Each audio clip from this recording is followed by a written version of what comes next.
But in gay network on lo.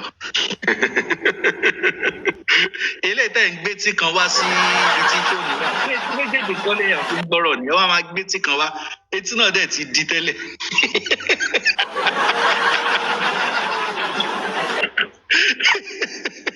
Ìyá wa ẹ má bínú. Ẹ kò jẹ́ ẹ lọ́tún. People say we are playing music, we are congratulating ourselves, we are doing this, we are doing that.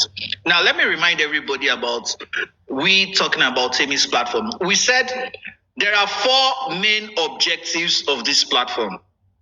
Knowing the cause of the death of mohbad. That is number 1. Number 2, prosecution of whoever is responsible for the death of mohbad. That's number 2. Number 3, saying no to the victimization of a widow. And 3, no to the threat of life of that boy called Liam. Of all these 4, Ewolani pass mark.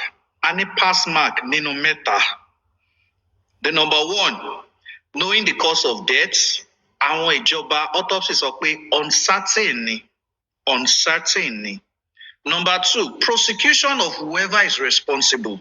Kí làwọn ìjọba sọ? Wọ́n ní nurse, wọ́n ní spending.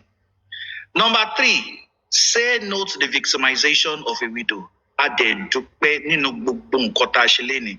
Maxi Fresh, ẹjọ́ praise and worship sọ ní kọ́kọ́ fi bẹ̀rẹ̀. Ẹ̀dúkà akátẹ̀ máa dúpẹ́ fún yẹn pé we have been. For the past 2 years, we were waiting for just one single evidence from anywhere. For the past 2 weeks, I'm on very stupid boy in Shekiri, I'm on Koto Shekiri, but you could never produce one single evidence with all your shows. But YouTube, at least what if I were 1 million views, but one single evidence to say this was what happened to mohbad. Rishi. Wumi lo pa mohbad, you could not provide one single evidence. Nobody, ati Yomio, ati Breketeo, ati Kini. So when we say we are congratulating ourselves, it is that our set objectives, 3 out of 4 pass mark ni. 3 out of 4 pass mark mani. Àwọn mi ò dúró má gbà. In social media now, Lungbe Liam Shekwe, what man to stop it? Most of them don't do it again. Afi itobajo lori buruku láàrin wọn. Nobody does it again. Liam, everybody like esha for me no mama so. And that is because we stood tall. 24 hours of opening this platform, no be being so. We are going to also say, we are also going to congratulate Sister Temi's husband. Whether you like it or not, Sister Temi. We are going to congratulate him. I know if it's about to bury congratulations here, because we know what this family went through. They wanted to break this family. I'm on got started when that thing started, they wanted to break that family. Though this man stood tall. I'm going to stand by you through thick and thin. Ejo, that's a very big congratulations. I'm here to say I'm need 2 million likes. Babaluma 1 million likes. He stood by the wife. Babalum 1 million likes. So, Joe, let me congratulate him first, because yes, and I know that Wumi is on her knees saying thank you to that man, because without him, Ematic Papla from Tikpe, because and guess what? Today is his birthday. No wonder this is Temi. Well, nothing calling lataro. What is being there? President, where are you?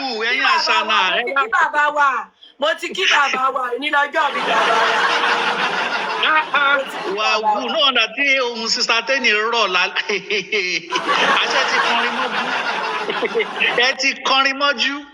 you're not that. But honestly speaking. Honestly speaking, we are saying thank you to him and to all the men and mothers, especially Sherry, most of the nurses in this platform and those people that studied law, benevolence, Pythagoras.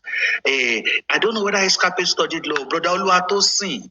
The nurses of this platform, Mayor, Dr. Molara, Sister Cindy, Azin, VC10, àti àwọn ọgbà tó wà níbí by president, pressure ti wà, ìyá àgbà, gbogbo do Sister Dukia, every one of you, I can't mention names, so I can't mention names finish.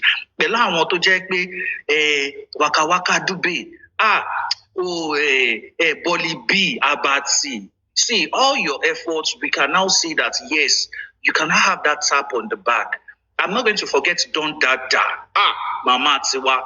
You see, it's not like we are saying that we are happy, all this. See, but that we set a list of objectives and we met almost all of them. And the happy thing now is this, that mohbad will soon be buried. That mohbad would soon be buried. They have released him for the family now. So it is now meant, no problem. It's not my problem anymore. It's not my own problem anymore. But thank God for something, that now the judge, the magistrate looked Jose in the eyes and told him that you are the cause of we not getting the right justice for your son. And I also like that she was impartial to tell me that, yes, you also should have stood up. I'm not going to, you ought to have stood up that they shouldn't have buried.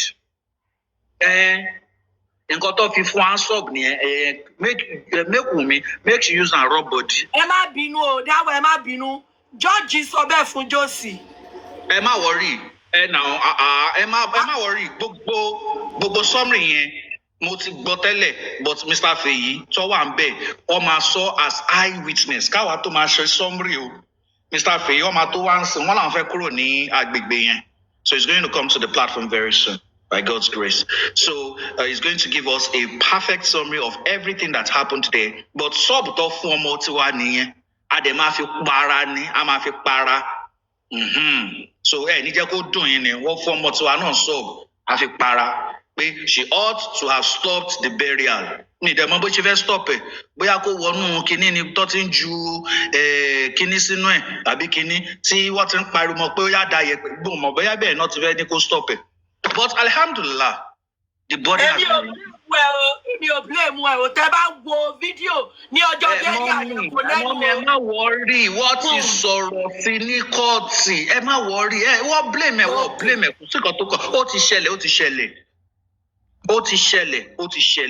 They indicted her like, you should have stopped the burial.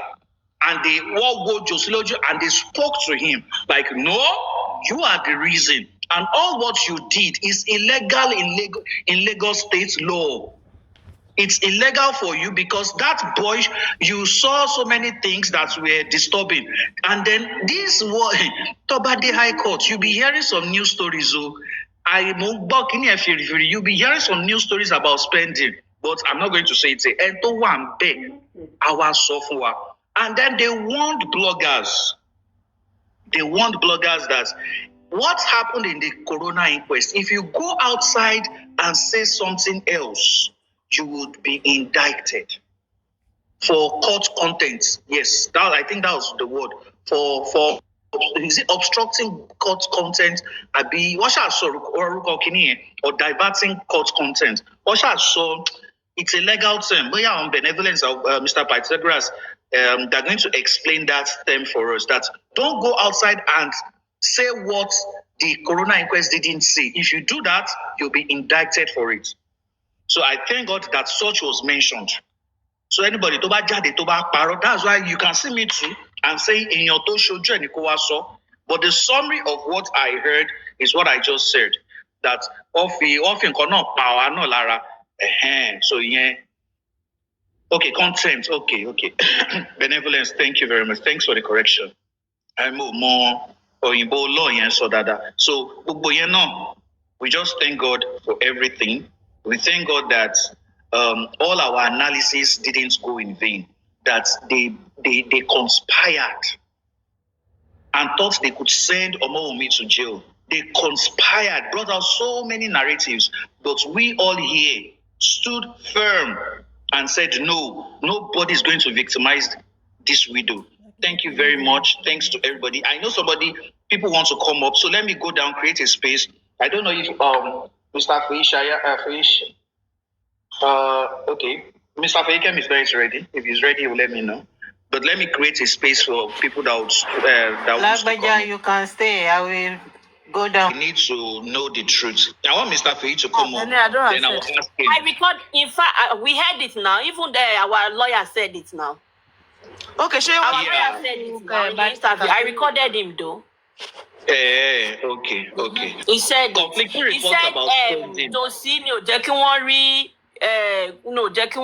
cause of death because it's a lot burying. Yeah, failed parents, yes. Also on failed parents. Aye, you talk about. Ṣé dẹ̀ máa jẹ́ ká gbọ́ràn lórí kan.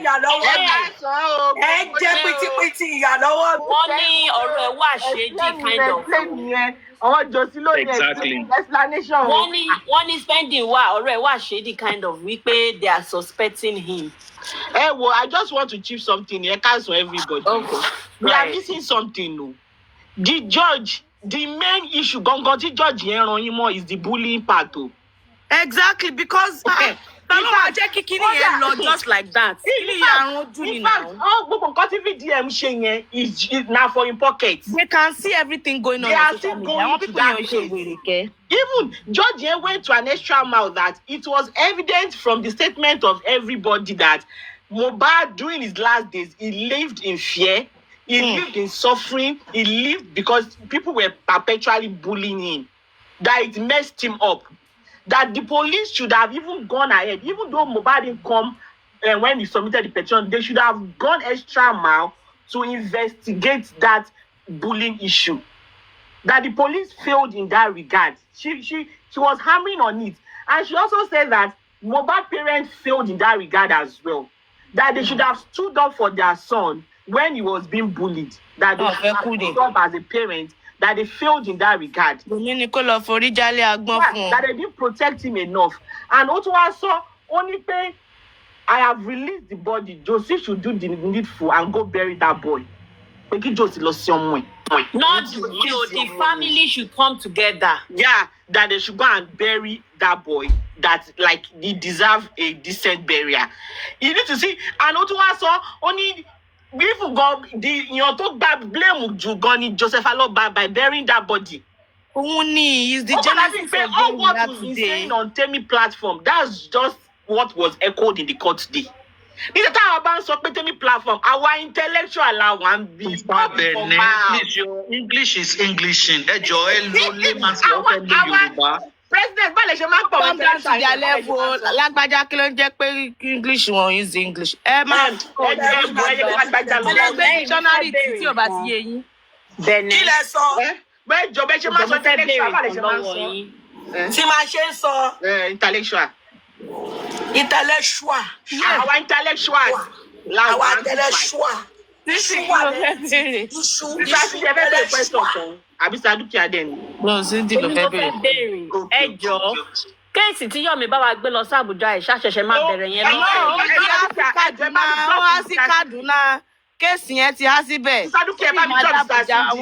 Wọ́n ń bọ̀ lọ́wọ́, wọ́n ń bọ̀. Wọ́n máa mọ́ lára. Sadukia kò dá kẹ́ nàyàn kẹ́ tún máa fẹ́ gbà yẹn hàn kò dá. Àwọn people yìí sì di àyìn perpetual tears. Ẹ tún wá rányàn mí. Ẹ jẹ́ ká tún fáyà àwọn ẹ̀rọ. Bẹ̀rẹ̀ ṣe kọ́ da omi síyàn lára. Àti ata àti iyọ̀. Yọ̀mí sí wọn, ó fún omúgùn, ó fi jàró sọ. Ẹ má jẹ́ ká blame ẹ̀ o. Ṣé àwọn ṣe máa dáwọ́ ìyà fún wọn? Ẹni tó bá gbọ́ ọgọ́ ni o. Sadukia tẹ́lẹ̀ ẹ mọ̀ pé Sadukia mọ̀ pé èmi wo láìfù yẹn bá ní fà ṣe ń ṣe láìfù èmi wò o. Mo ń wò báyìí life tẹ bá rí bí ojú Josie ṣe korò. Kò ṣe ní korò. Àbí pé ọmọ alomobitas ojú ẹ korò ní. Mo kúrò ní fóònù mi. Mi mọ̀ bóyá ti sọ ti Yọ̀mí. Okay, tí very dark man kọ́ báwo la ṣe máa bẹ̀rẹ̀ yẹn. Somebody show Ọ̀túnba ẹjọ́ ẹ bá mi gbéyàwó yín kúrò bí báyìí. Ẹ wúra yín kúrò bí báyìí Ọ̀túnba. ẹ má bínú. Mi lè wait for Mr. Feyikemi láti débi. Mo ní kí n kàn forí lé pílò mi ni mo dé. Rọrùn sọnù alẹ́lẹ́ anyway ọkàn balẹ̀ ní. Ẹ plus àti kẹ́kẹ́ mi fún yín recap in case ẹ̀yin báyìí tẹ́ bá miss ẹ̀ mi wo life ni. Mò ń wò kódà mò ń wò báyìí bó ṣe ṣe báyìí bó ṣe bẹ̀rẹ̀ ìṣojú mi lọ bẹ̀rẹ̀ ìṣojú mi lọ parí ẹ̀ ó ṣojú mi báyìí mo wò báyìí mo lè fún yín breakdown. Ó kọ́ bẹ̀rẹ̀ náà ó interview Shitu ní pé this is a groundbreaking judgment. It should be in PhD thesis. The judge did brilliantly well. This is a superb judgment, even if it was at the magistrate level. Mr. Feyikemi also for a summary, but once he gets home, he's going to okay, ẹ jẹ́ kí n fún yín ní summary yẹn. Okay o. Mr. Dawa, mo ìwà lọ́nà bẹ̀t kí sáré mo sáré páàkì pé kí sáré sọ.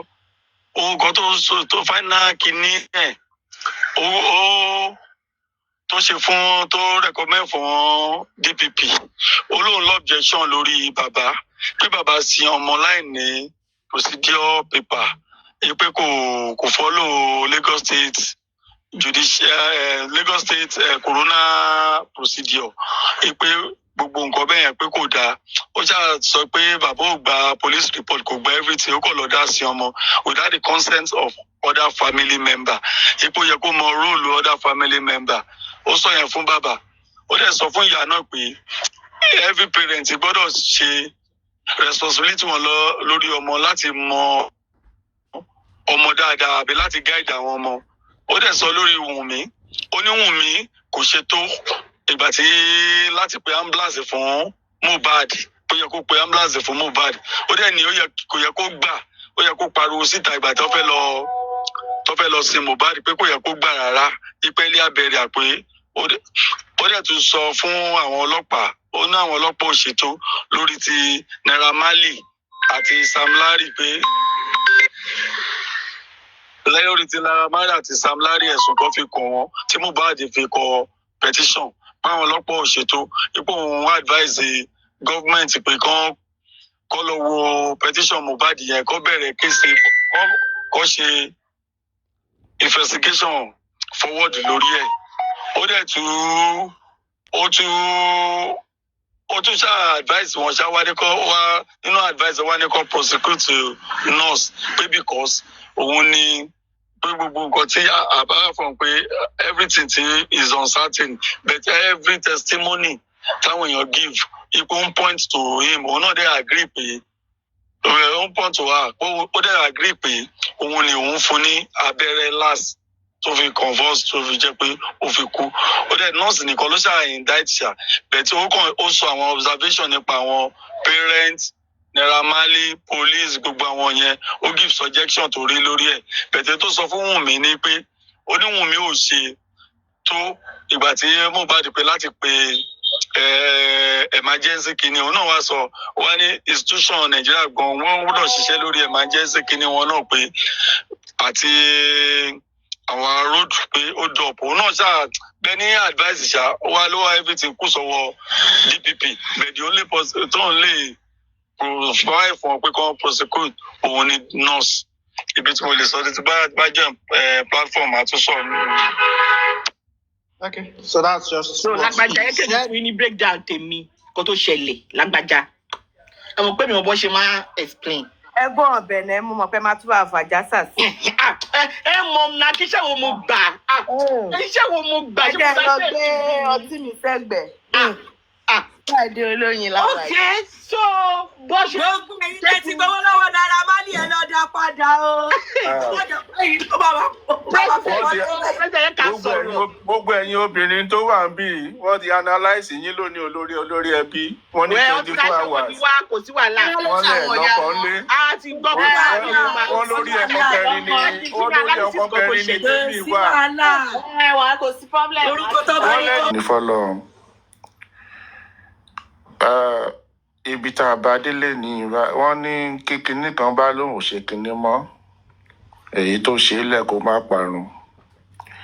Lágbájá sọ kinní kan ó ní especially lórí Liam àti ẹ̀gbálẹ̀ àmúlẹ́nu ọ̀pọ̀lọpọ̀ ọ̀nà wọn.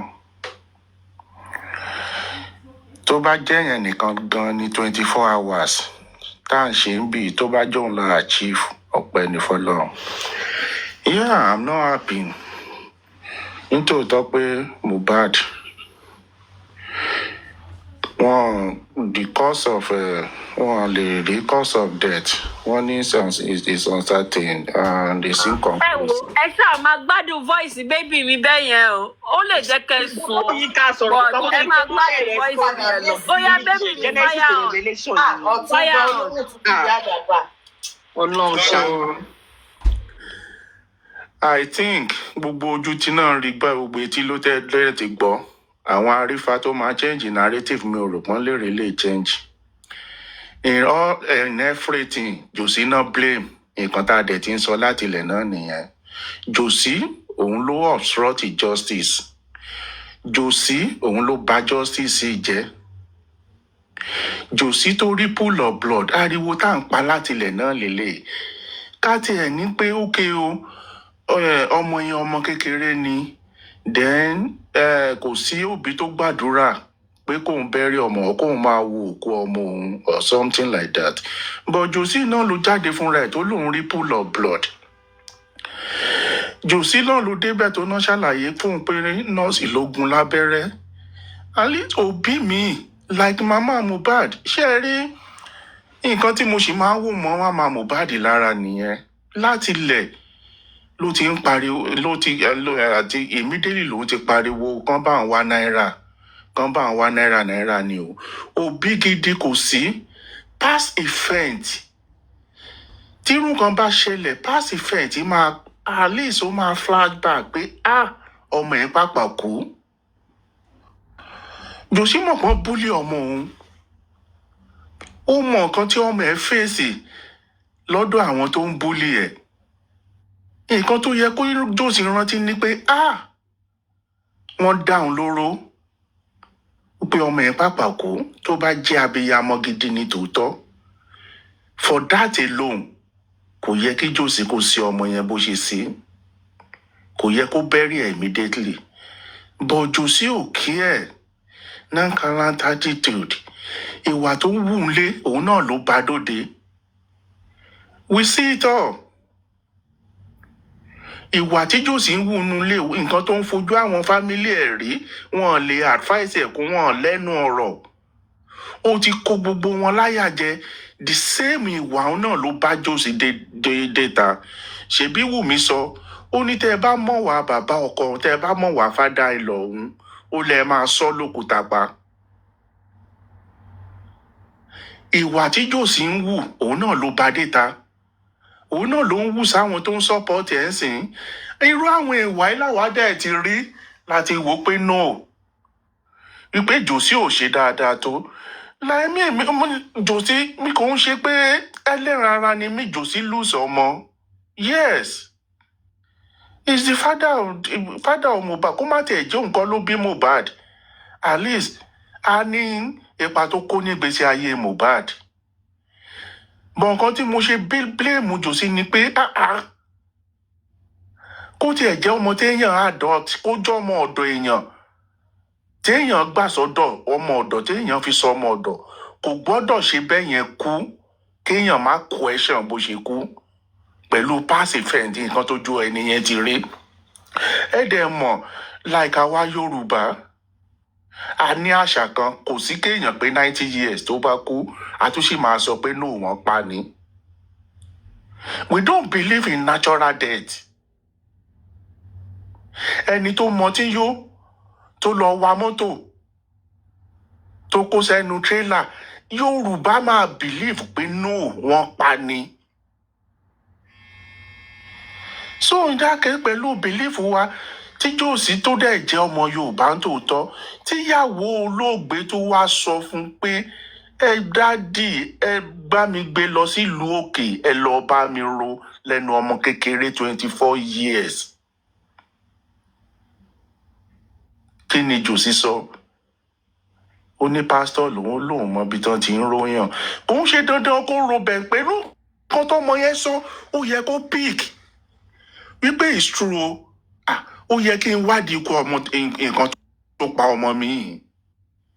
Báwo lè ọmọ mi ṣe máa gba abẹ́rẹ́ tẹ̀dẹ̀ máa ló kú? Ó yẹ kí n wádìí ẹ̀. Kò ń ṣe dandan kó lọ ro. Ó lè jẹ́ pásítọ̀ tóòtọ́, kò ń ṣe dandan kó lọ ro. Bó yẹ kó investigate ikú ọmọ ẹ̀, kò yẹ kó sí ọmọ ẹ̀ immediately. To me, I'm still believe pé there is something behind it. Ṣé Josie hate ọmọ yẹn tó bẹ́ẹ̀ yẹn ni?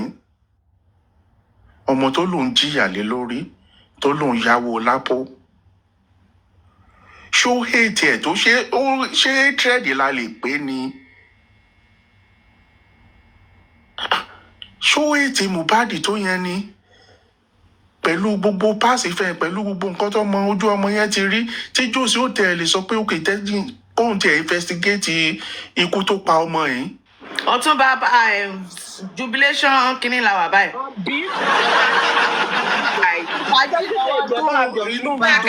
Mi ò láìkì gbà tí wọ́n ṣáṣínì ní kọ́kọ́ yóò tún máa bọ̀ lókè bó ti mọ̀ pé kò ní ìbáwọ̀ fún wa lélẹ́ yìí o.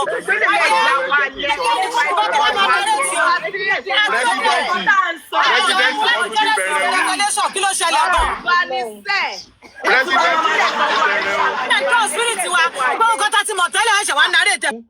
Kẹ whip, kẹ wept, kẹ máa cry, kẹ crowed, kẹ tún crew.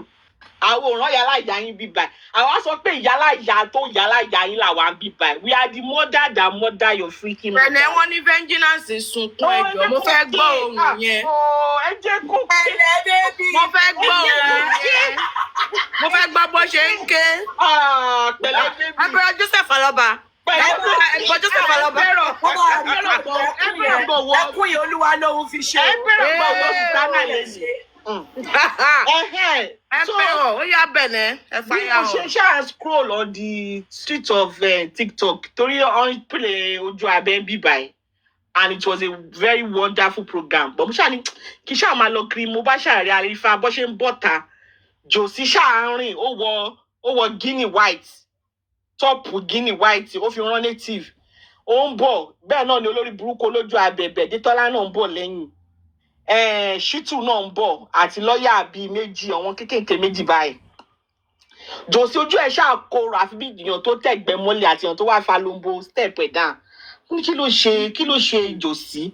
Josie ṣáà bó ṣe máa ń green pẹ̀lú ìgbéraga tí wọ́n máa ń ṣe àyà báyìí. Josie ò ṣàyà bẹ́ẹ̀ mú ní kí ló ṣe Josie? Ó ṣáà wà múdì. But Oshawade Arifasha, we are the court. Now I'm about to interview Sanshitu. Sanshitu Shade o. Oshawambe lo Sanshitu pe kí ló ṣẹlẹ̀ lẹ́nu wá ní first of all, today was a remarkable day in the history of the legal system. Justice Jotobi, she gave a very wonderful judgment. She even being in a PhD thesis, she touched every area. Ẹjọ́ lẹ fẹ́ rò bàbá kí ló ṣẹlẹ̀.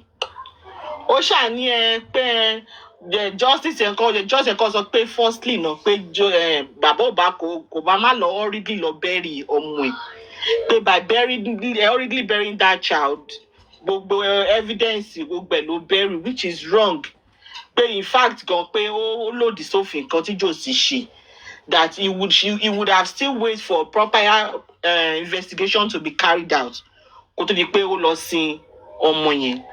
And again ó sọ ní pé àwọn parents yẹn fèlè ọmọ wọn that is Bọ́sẹ̀ àti Josie pé ìgbà tó ọmọ wọn go through nǹkan bẹ́ẹ̀ yẹn akíkanjú ò lọ ṣe as òbí lórí ọmọ yẹn pé Dr. Grace ẹ má sí rẹ́rìn o pé akíkanjú wo lọ ṣe lórí ọ̀rọ̀ ọmọ yẹn ìgbà tó ń go through nǹkan bẹ́ẹ̀ yẹn. Justice George tí wọ́n sọ pé inú gbogbo statement àwọn 17 people fún ẹ̀yin olórí burúkú Josie team tẹ́mà náà wọn tó wà nílé yẹn pé wọ́n sọ̀rọ̀ pé wọ́n give statement. In fact kí Justice Jotobi tó bẹ̀rẹ̀ ó ka statement gbogbo wọn tó wà nílé yẹn nǹkan tí kí nìyẹn fi pẹ́ nìyẹn. She read all what they said from the beginning of the case to the very end. Kó di kó give pronouncement ẹ̀ ṣé ó jẹ́ káwọn èèyàn she allow people to listen to what everybody was saying, even the police that investigated the case. She read all what they wrote in the preliminary report. Ó ka gbogbo ẹ̀. So kò sí pé wọ́n sọ̀rọ̀, wọ́n invite wọn tó wà nílé, wọ́n investigate wọn. gbogbo irọ́ yẹn ó ti wà dead. She buried that particular lie. So Mr. Kemi mo wà ńbẹ̀ ẹ máa wò rántí yín. Ó wá ní pé from nǹkan tí àwọn people yẹn give pé pé during the last days of Mohbad lived in fear. Pé wọ́n bully ẹ̀, wọ́n fìyà jẹ. Pé àwọn ọlọ́pàá yẹn they should have gone extra mile. Pé even though tí wọ́n pé Mohbad because submit petition kò padà wá pé as the police pé iṣẹ́ wọn ni pé they should have gone extra mile láti investigate case yẹn. Pé òun dẹ̀ máa ràn wọ́n ìjọba lọ́wọ́ pé kí wọ́n má jẹ́ kí case yẹn kọ̀ kú bẹ́ẹ̀ yẹn. That they should investigate it because àwọn èèyàn tó ṣerú nǹkan bẹ́ẹ̀ yẹn they shouldn't be allowed to go scot free. So gbogbo ìtí VDM ṣe yẹn ó ṣe sápò ẹ̀ ni. So even from what the judge said, the judge is still holding the same position that Iyabo Ojo held concerning this case. Pé wọ́n bully ọmọ yìí ni and àwọn tó bá bully ọmọ yẹn kó fojú balẹ̀ ẹjọ́. So Iyabo Ojo and we on this platform, we are right from the very get-go. Pé ẹ sọ pé bully kan ló pa ọmọ, but we cannot dismiss the fact that it was a contributing factor sí kan tó pa ọmọ yẹn. So definitely the ó wá tún wá sọ pé ìtì máa sọ yìí mo kó máa ka yín láti wẹ̀ ẹ fẹ́ kọ́ bá ọmọ yín wí but every ṣoṣù kẹ́ fi para ibi tí mo lọ yìí torí òun fẹ́ kí wọ́n kẹ́nu kọ ọmọ yín Wùnmí.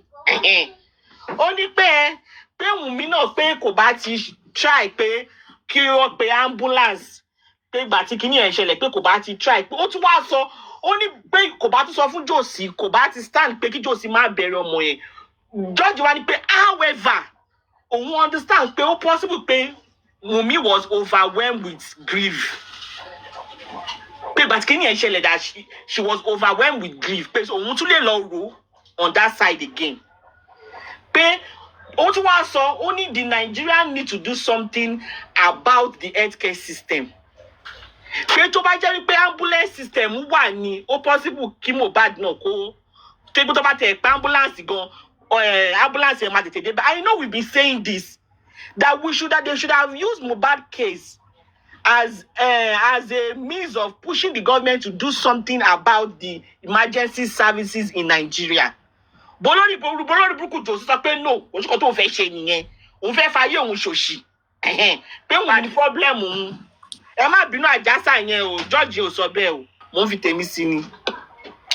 Pé pé tó bá ń pè àwọn ambulance náà healthcare emergency services wà ní pé bí àgọ́ tá à ń sọ ikọ́ ni àbá máa sọ pé so òun advocate that they should look into emergency services in Nigeria.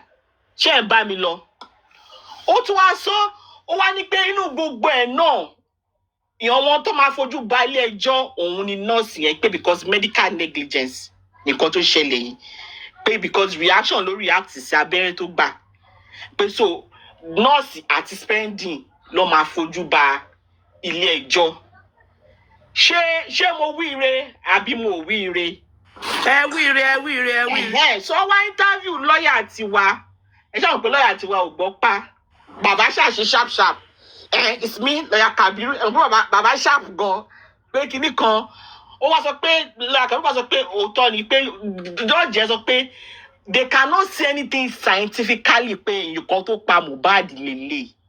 Pé but what they are pointing towards is anaphylactic reaction which the nurse go accept or admit in her testimony.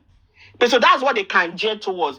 But however, the role Josie played by already burying that boy over pivotal to the obstruction of the justice. But so to make Josie or the testimony, probably won't bury right sample láti lò. Kabali mo ko to pa Doctor of Grace en gbádùn mi en miri gan. Saduki ase en gbádùn ẹ. Mo fi ọ̀rọ̀ ẹ mo fi Famolade ẹ̀yin náà gbádùn ẹ. Mo gbádùn ẹ bí òyìnbó ṣe mu sìgá ni. So pé Josie náà pé nǹkan tó ṣe yẹn pé even though everybody bẹ̀ wọ́n ọ̀rẹ́ náà ń bẹ̀ pé Josie ó kàwé òun ṣe excuse. Pé George sọ pé you not being educated is not an excuse under the law. Pé téèyàn bá kú pé ó jẹ́ kó ní àwọn nǹkan tí ẹ kó ṣe according to the law. Pé wọn kàn sí èèyàn bẹ́ẹ̀ yẹn. Especially èèyàn tó fi pé bóyá ó kú suspiciously pé he should have done the right thing. Pé kò ní kí wọ́n tó wá sí ọmọ yẹn tán lóṣù wá pariwo justice. So there was nothing more that they could do scientifically. Ó tún wá sọ pé Wùnmí náà pé she should have done pé wọn bá máa sin ọkọ ẹ̀. Lọ́yà Kabir wá sọ pé stand yẹn is not realistic in Yoruba culture. Tó máa ní pé ó jájú ságbà ni. Pé because Joseph ni like òun náà àgbálẹ̀ yẹn. Pé so kí ni Wùnmí lè ṣe under the Yoruba culture? Pé Joseph Josina ló máa ní upper hand when it comes to the burial of that boy. Yẹn Lọ́yà Kabir ló ń bọ́ lọ́wọ́ o. You said after this clear thing is the phone. Yeah. So I'm coming. She understand? Ọmọ mi wá bínú ẹ̀ ní yìí gbádùn la wa. Pé and again pé ó tún wá pé lọ́yà yẹn tún judge yẹn tún tẹnu mọ́ ọ̀rọ̀ bullying yẹn. Pé ó jẹ́ kí ọlọ́pàá go extra mile sí ọ̀rọ̀ bullying yẹn. Pé torí pé kí ni there are evidences to show witness statement pé wọ́n fi ayé ni ọmọ yìí lára ni. And they will advise the police to look into it and thorough investigation should be carried out concerning that bully. Ó tún wá sọ lákàbí wa ni pé gbogbo ọ̀rọ̀ tó wà lẹ́yìn sí pé George ti present àwọn méjì tó máa fojú ba ilé ẹjọ́. Èwo nínú yín ẹ̀yin interviewer ìsọnù ló ń pe Dàmọ́lá ṣé wọn ò sọ fún kó tó pe Dàmọ́lá pé Dàmọ́lá ò gbádùn. Èwo nínú yín ẹ ò wá réyàn pé Dàmọ́lá ló ń ó fẹ́ da station ẹrú ó fẹ́ báyé station. 101.cdm.com. Ó fẹ́ kí station ìlànà láyé má bínú. Kò sí wàhálà àtàtẹ́mì gbádùn la wà lọ́wọ́. So wọ́n sọ pé àwọn méjì sí wọ́n ti show pé àwọn méjì yẹn ló máa fojú ba ilé ẹjọ́. Pé George yẹn tún sọ pé òun ti release the body yẹn. And as a family they should come together and give that boy a decent burial. Pé ọmọ yẹn deserve a decent burial. Lákàbí tó sọ pé gbogbo fàkàfàkà tí Jòsí ṣe yẹn pé kíní táwọn èèyàn fi ń sọ̀rọ̀ tó fi ń pa owó lórí social media tí wọ́n fi ń ṣe oríṣiríṣi submission that it needs to end. And again pé àwọn dẹ̀ for opportunity bẹ Jòsí pé kó yẹ sá kiri kó wá ṣe DNA. Pé kó wá ṣe DNA. Àwọn ti ṣe nǹkan tó yẹ kó wọ́n ṣe pé bọ̀ Jòsí ń sá kiri kíjokíjo. Pé nísìn àwọn dẹ̀ tuntun sọ pé kí court jọ ẹ bá wa dá sọ̀rọ̀ yìí pé even gan Shitu gan ti wà aware pé their lawyers and Shitu pé they are aware since pé Jòsí doesn't want to go in the gentle way bí a kàn wọ́n kú bá gbogbo ẹ̀ jẹ́ èmi ò kò sọ bẹ́ẹ̀ èmi kàn ṣe understand kó lè ta sánsán mi ìfẹ́ lo legal term fún yín. Pé so what they are waiting for now is the DNA. Pé the only business tọmọ Wùnmí ní pẹ̀lú wọn nìyẹn pé ọ̀rọ̀ DNA. Pé èyí tó máa sọ pé ọmọ yẹn ń ṣe ọmọ Mohbad, ọmọ yẹn ọmọ Mohbad ni o. Pé so that all that can be put to rest. That the only thing remaining now ni ọ̀rọ̀ DNA yẹn and bó ṣe máa jẹ́ nìyẹn. Ẹ̀jẹ̀jọ́ violence ló ń dùn mọ́ mi jù. Mo gbàgbé kankan. Gẹ́ẹ̀ wèrè oní tó ń ta skúṣì. Tó dìmọ́lìkì àbí kí ló pe dìmọ́nìṣì àbí kí ló porúkọ ẹ̀. Dominica. Olóbùkún ẹ̀. Bàbá ẹ̀ ti pààyàn rí o. Ex-convict ni bàbá tiẹ̀ náà. Bàbá wèrè ni. Abájọ. Mo ti fẹ́ sọ látànà mo gbàgbé ni. Abájọ ọmọ yẹn gbọ́dọ̀ ex-convict. Tẹ̀wọ̀n dé ni bàbá wèrè ọmọ yẹn o. Ẹlẹ́wọ̀n.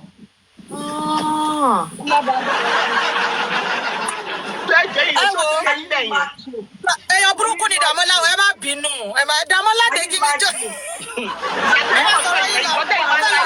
Dàmọ́lá wa mo bá jẹ́ lọ gbé status Dàmọ́lá wa. Lọ́dọ̀ máa rí sí entertainment èmi mọ̀ yìí dáadáa. Ibi tí inú yín máa dùn nìyẹn gbogbo nípò yín máa ti dúró báyìí. Ìgbésí bọ́ ṣe ń drag ọmọ yẹn báyìí inú yín máa dùn ní. So ẹ̀yin èèyàn a kú oríire o Sister Temi ẹ kú oríire o ẹ̀yin Wunmi supporter ẹ kú oríire o because all what we've been saying from making changes to emergency services from Jòsí obstruction. Mami, point of correction. Not all Wunmi supporter o. Ẹ dárúkọ platform o. Ẹ má kó wá pọ̀ o. Okay, please. Àwọn kò support nǹkan táwa tá a support o. Ẹ jẹ́ àyànnà náà ẹ o. Oh God. Okay. So Sister Temi, ẹ kú oríire o. Temi platform, a kú oríire o. Ọmọ Wunmi Liam. Wọ́n ti dánmọ́ mi sílẹ̀ o. Àti parí kọ́ọ̀tù lẹ́nu.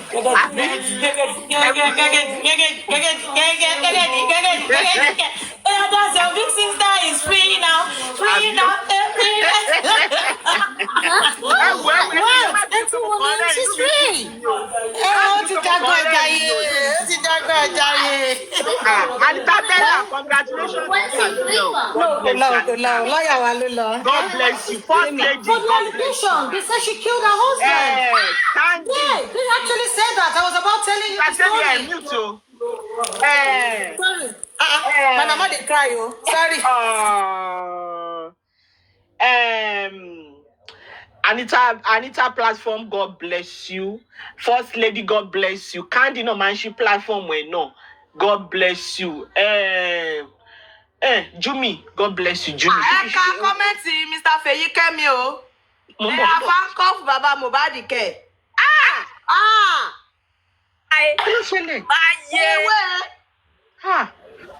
Láyé. Ọjọ́ náà ti wá sí ní mo meet ibì kan. No. Mr. Feyikemi ẹ bá wa no ṣe ẹni tún ṣàdúkìá mo meet ibì kan. Judge ẹ sọ pé even nǹkan tí Joe ti ṣe gan, they can indict him on that. Mo gbàgbé. Of course. The horrid burial of Wọ́n ṣe máa ń kọ̀ fún ẹ. Mr. Feyikemi. Mr. Feyikemi sọ̀rọ̀ yìí o. Mama Sita, God bless you, Mama Sita. Ọmọládé mi, God bless you, ma. God bless you. Because Sister Ọmọládé, mo máa ń follow yín o. Ẹ kọ́ ọmọ mi ni o. Mo sì máa fara àwọn yín náà. I'm one of your biggest followers. Wọ́n ní they said the judgment handcuff Baba Mo. Ẹ jẹ́ ká máa yànnà náà. Pé wo, ẹ má máa fi kó dákú ṣeré o. Ká ló sọ pé ṣé wọ́n ti wá ń kọ̀fẹ́ lóòótọ́ ni? Judge sọ pé they can indict him on that. Only judgment. Ìyá ó lè ní problem. Ẹ̀yin commenters ẹ̀yin náà ní Temi platform náà kí lẹ́yìn ṣeré yìí minute cake. Ẹ̀yin náà without comment section kí làwọn panelists fẹ́ máa ṣe? Ẹ̀yin lẹ́yìn fún one join now every supporters of Wunmi tó ń fi tọkàntọkàn ṣe àmẹ́bọ mo gbé fún yín o. Wọ́n fi VDM lọ́rùn sílẹ̀. Bí VDM ṣe ń bọ́ta lámẹ́bọ̀ ń bọ́ta. Bí VDM ṣe ń bọ́ta lámẹ́bọ̀ náà ń bọ́ta pé àjọ Madura garawa ni. God bless you, Queen Mother, God bless you. Gbogbo àwọn tó support Wunmi tó fi tọkàntọkàn ṣe. And what the judge said today, how will I put it? Ó ti justify Iyabo Ojo. Because that's Iyabo's stand too. That he gon ṣọ̀rọ̀ pé èèyàn kú lásán, ẹ ti pa sáyé kó tó kú gangan. And you shouldn't be walking free. You should be held accountable for what you did. And that was what the judge said. So, èèyàn akórire, a máa sọ̀rọ̀ tó kù lálẹ́. Ìgbádùn la fẹ́ ṣe ń sì kò sí gbádùn. After justice not to us. My brick is bigger than your brain.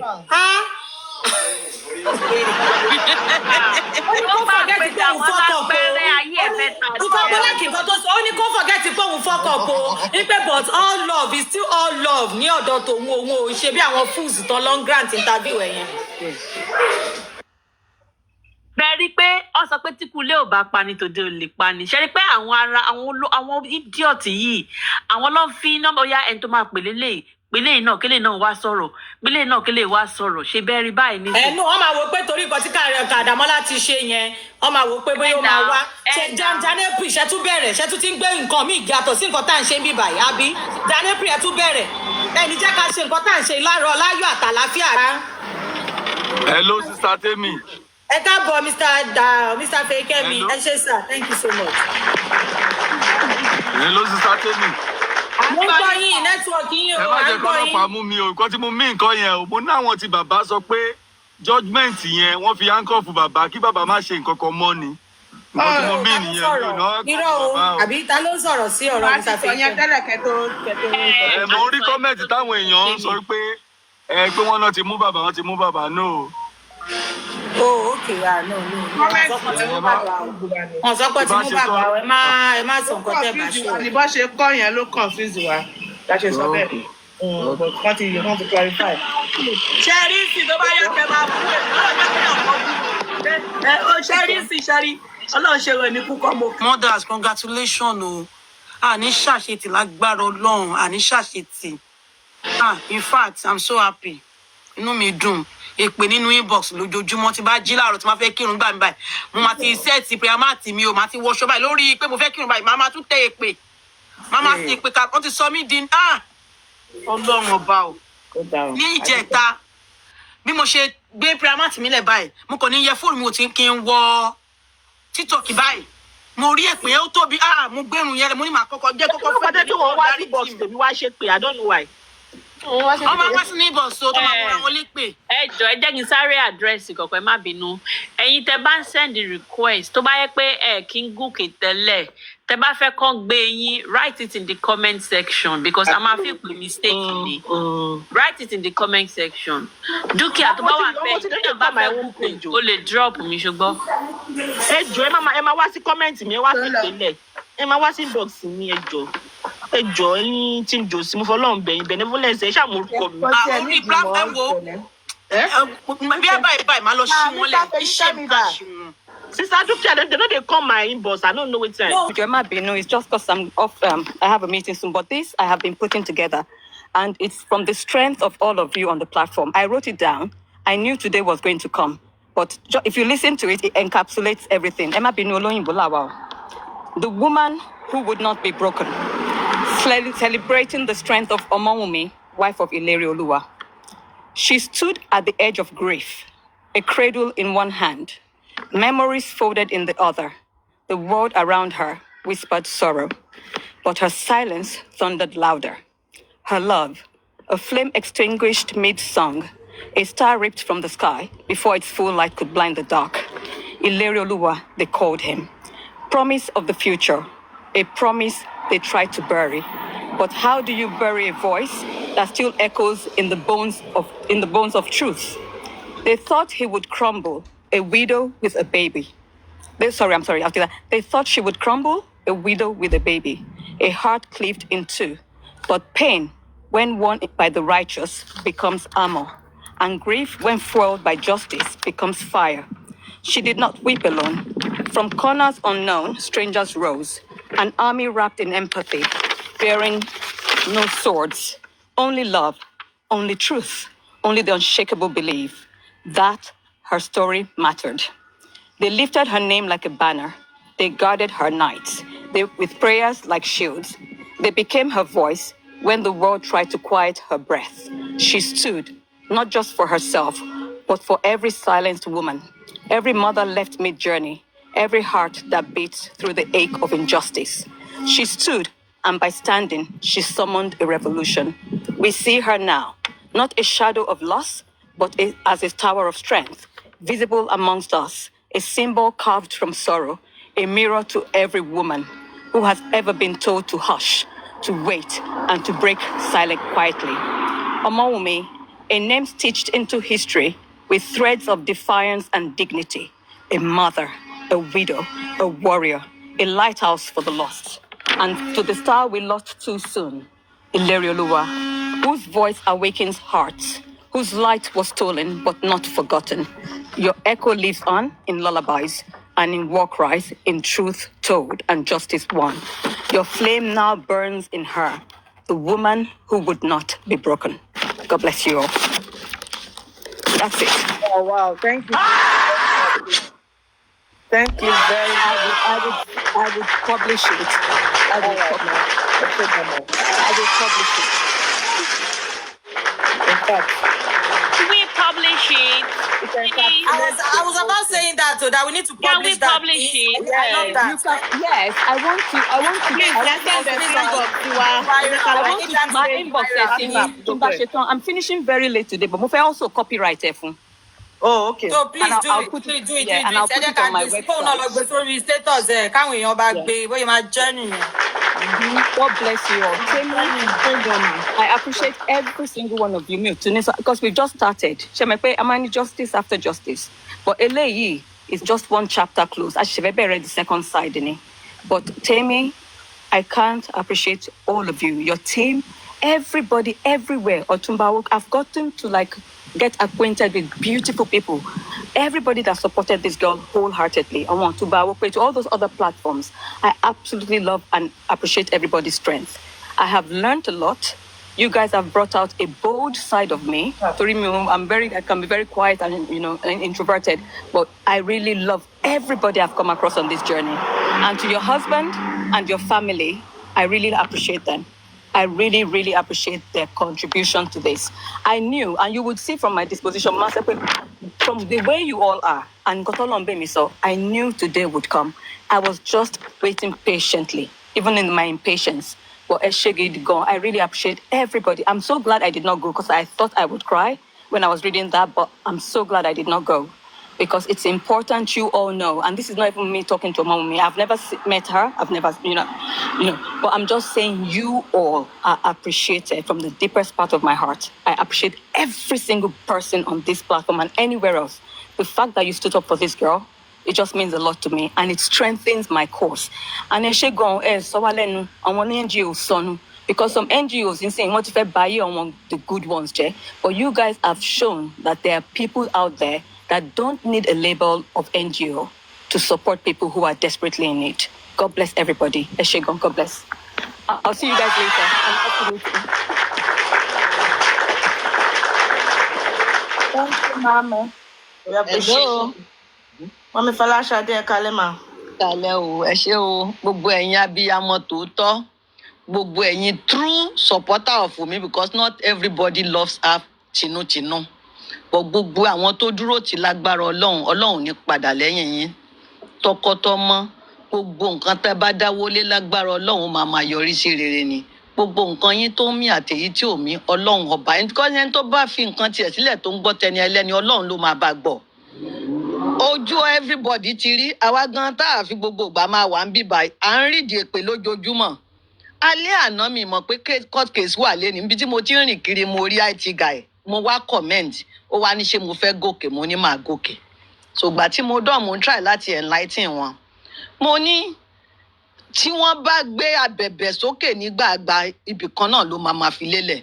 Mo ní tí Jòsí bá lọ sọ́run tó bá lọ gba lọ́yà, mo ní kò lè win láíláí because ẹjọ́ lèèyàn ń rò.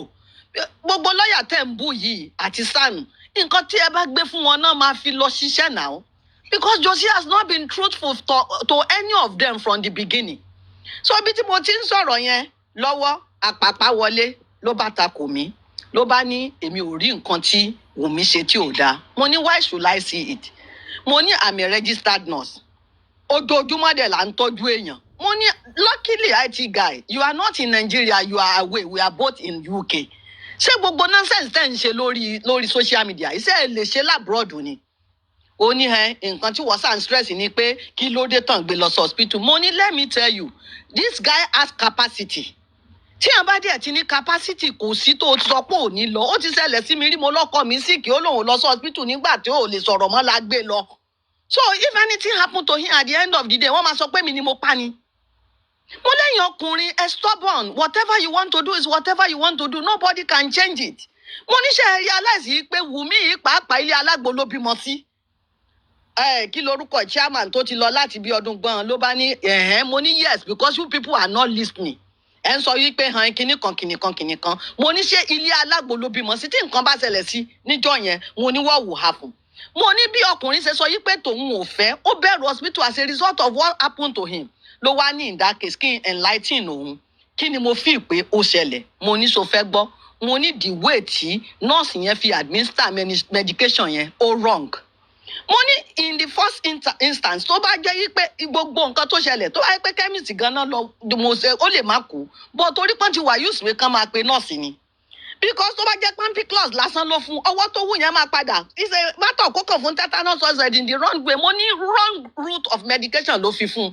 kò dẹ̀ sẹ́ńtẹ́ máa fún ní injection bẹ́ẹ̀ yẹn tí ò ní kú kí la bá dé ọwọ́ wúwú àbẹ́yàn ní slide kọ́ ṣe gbé nǹkan tá à ń gbé kefrazone káàkiri sí so gba tí mo wá explain fún wọn gbogbo wọn ara rọ̀ wọ́n so IT guys continue nǹkan tó ń sàn bá wọn jà sí kí ló dé tó fi jẹ́ wípé mo ní but nọ́ọ̀sì bá láyé ó dẹ̀ sọ̀rọ̀ so kí mo ní ta lè fẹ́ charges mo ní are you going to charge people for not taking somebody to the hospital it can never happen ó ní Wùmí kí ló dé tí Wùmí ó sọ̀rọ̀ nípa ó yẹ kó support ọkọ ẹ̀ bàbá ọkọ ẹ̀ mo ní bàbá ọkọ tó jẹ́ pé from the beginning ló ti bẹ̀rẹ̀ sí ní antagonize gẹ̀ yìí mo ní ṣe rántí pé mo ní nǹkan tẹ̀mí dúró lé lórí òun ni first interview tí Josie ṣe Josie ó kì í ṣe kó sẹ̀mí lẹ́sẹ̀ kan àbó ṣe kinní kan I will never support him mo ní tó bá di lọ́la o tí wọ́n bá sọ yí pé Wùmí o nǹkan báyìí tí mo dẹ̀ rí reason behind it mo ní yes mo ní but bullying her and bullying a child is not the best way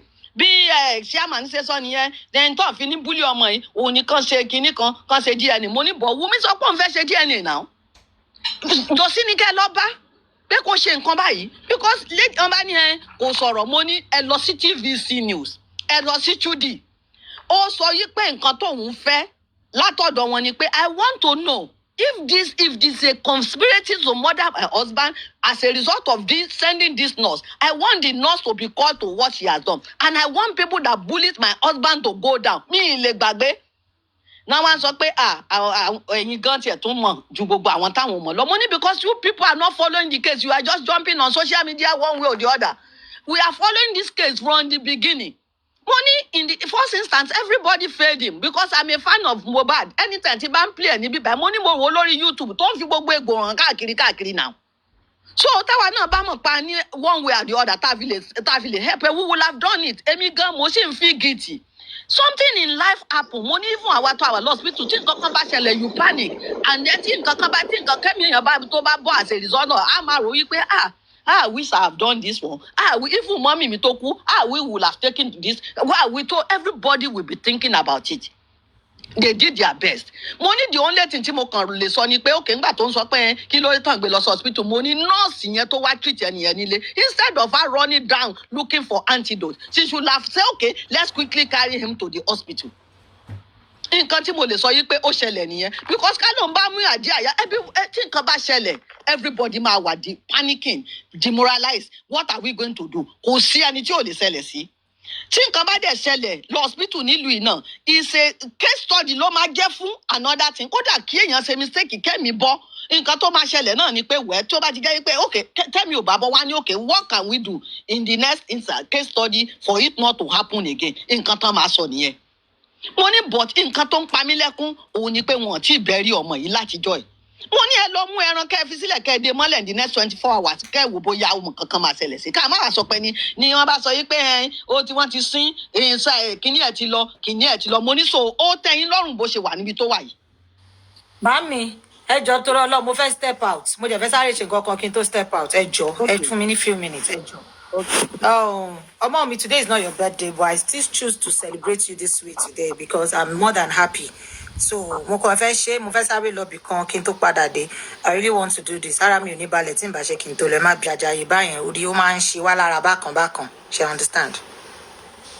All your adoptees and adopters on Temi's platform are solidly behind you. Remember, your late husband said, if you look back, you will see his disciples behind you. We are the disciples he is talking about. We know that you cannot do what they said you did.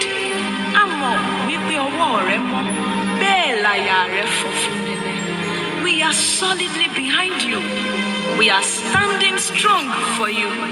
We trust you and we love you deeply.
Títí àwọn ọmọdé bá ń jọ oníṣẹ́kùnlé lọ́ba wà ní ọmọ kan lé kó wá kí ọkọ ọdún ni àṣeyí sàmọ́dún ọdún ayọ̀ ọdún ńlá ọdún dúdú lọ́sìmọ̀ọ́sẹ̀ lọ́lá Elédùmarè ọba.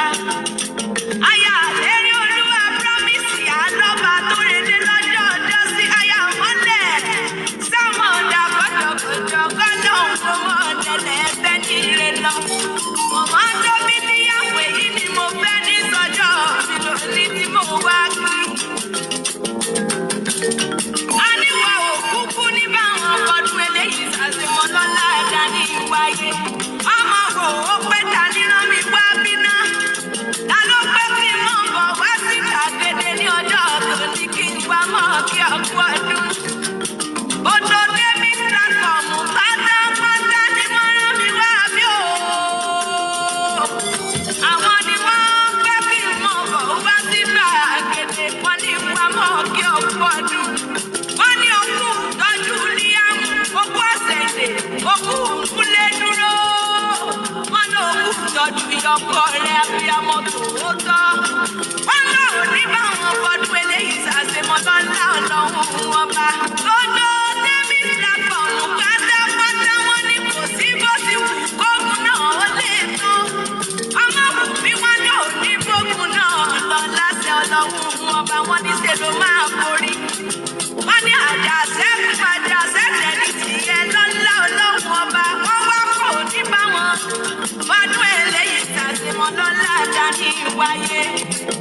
Ìyàpọ̀ rẹ̀ wọ́n ní mọ̀ kí ọ. Ọmọ mi Abọ́sẹ̀dé.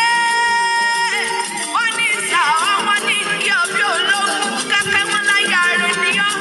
Wọ́n lọ́mọ bẹ́ẹ̀ nìran bẹ́ẹ̀ níbẹ̀ sùn. Àtẹ́lẹsẹ̀ á sì mọ bẹ́ẹ̀ nà pẹ́pẹ́pẹ́ o. Ẹ bá ti wá pé ọmọ bọ́lá yọ̀ lọ nídé bá lé lọ́lá dání wáyé. Àdúrà bàbá ọkọ rẹ̀ ó ní mọ̀ kí ọ. Àdúrà á pé lọ́dún lọ́mọ bẹ̀rẹ̀ ọ̀bẹ níbẹ̀ sùn. Gbogbo Tẹ́mi platform pátápátá ní ti ilé tó kó. Wọ́n lò ní báwọn fọdún eléyìí ṣàṣemọ́ wọn wá ní mọ̀ kí ọkọ ọdún. Wọ́n ní mú ọdẹ ní àwọn bàbá rẹ̀ tó bí ọlọ́mọ gangan. Bóyá kámọ́ rẹ̀ pẹ́ alárọ̀ ọmọ òkú mọ́ dẹ́dẹ́.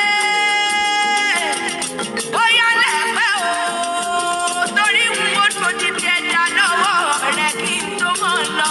Ó ti lẹ̀ pẹ́ alárọ̀ ọmọ òkú mọ́ dẹ́dẹ́. Ẹ̀pẹ́ ẹlẹ́dà tútù o. Ẹ̀pẹ́ ọmọ olúwo àbàdà. Bóyá mọ́ ọ̀dà kọ́jọkọ́jọ ọmọ oníkà máa jẹ́gi.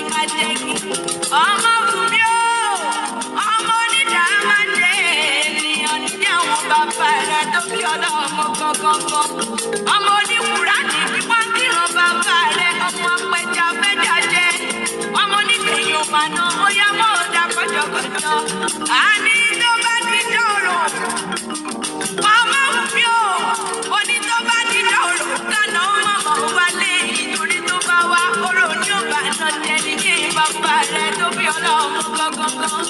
Ọmọ oníkì mẹ́ta ọmọ rẹ̀ ìkan sowó ọ̀kan sóyún ọ̀kan sàlárì bàbá sọ nílé bàbá rẹ̀. Ọmọ mi lọ́mọ olóbì kan bàbá tìrì wá o. Ọmọ olóbì kan bàbá tìrì wọ̀. Obì tó bá tẹ́ni ṣe ní wọ̀sápù. Ẹni èyí tí ò fẹ́ tẹ́ni àwọ̀ sínú ìlú ẹranko burúkú àlóhùn jẹ. Ẹ̀yin lọ́mọ akẹ́nigbó. Ọmọ akẹ́nigbó kárù ó bára lébèrè ọ̀nà ṣẹ́bí nínú ní àwọn bàbá rẹ̀ nínú ẹni kúkúrú lọ́sàn-án. Kúkú gbọ̀rọ̀gbọ̀rọ̀ bó bá dùn ọmọ tó dẹ̀rù ọmọ àṣàlùbà ìṣọ̀rẹ́. Èmi wá bá ọ délé àwọn bàbá rẹ̀ tó bí ọlọ́mọ gangan torí mo fẹ́ jẹ fúfú ẹja. Èèyàn tí ò bá bá yín délé fúfú ẹja lẹ̀ ń gbélé wọn lọ́wọ́ nínú àwọn bàbá rẹ̀. Ẹrù ẹ̀pẹ́ ò lọ́dọ̀ wẹ́dò. Ìwọ̀nba ẹ̀pẹ́ ò lọ́dọ̀ wẹ́mi. Ọmọ bíbí ẹ̀pẹ́ ni ó wẹ̀dò tí ó sì fẹ́ mi nílé bàbá rẹ̀. Lẹ́hùn ẹlẹ́hùn wọ̀nyí o. Ọmọ ẹlẹ́hùn wọ̀nyí ni wọ́n kọ́ kí àwọn bàbá rẹ̀ gangan. Ọmọ mi ẹ̀gbẹ́ alára.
All right, thank you so much.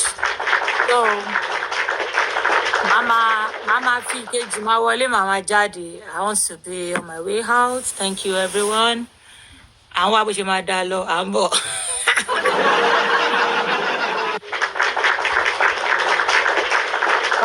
Jáde ẹ lè continue mo wà pẹ̀lú yín máa sọ yín sínú báàgì ẹ má wọrí.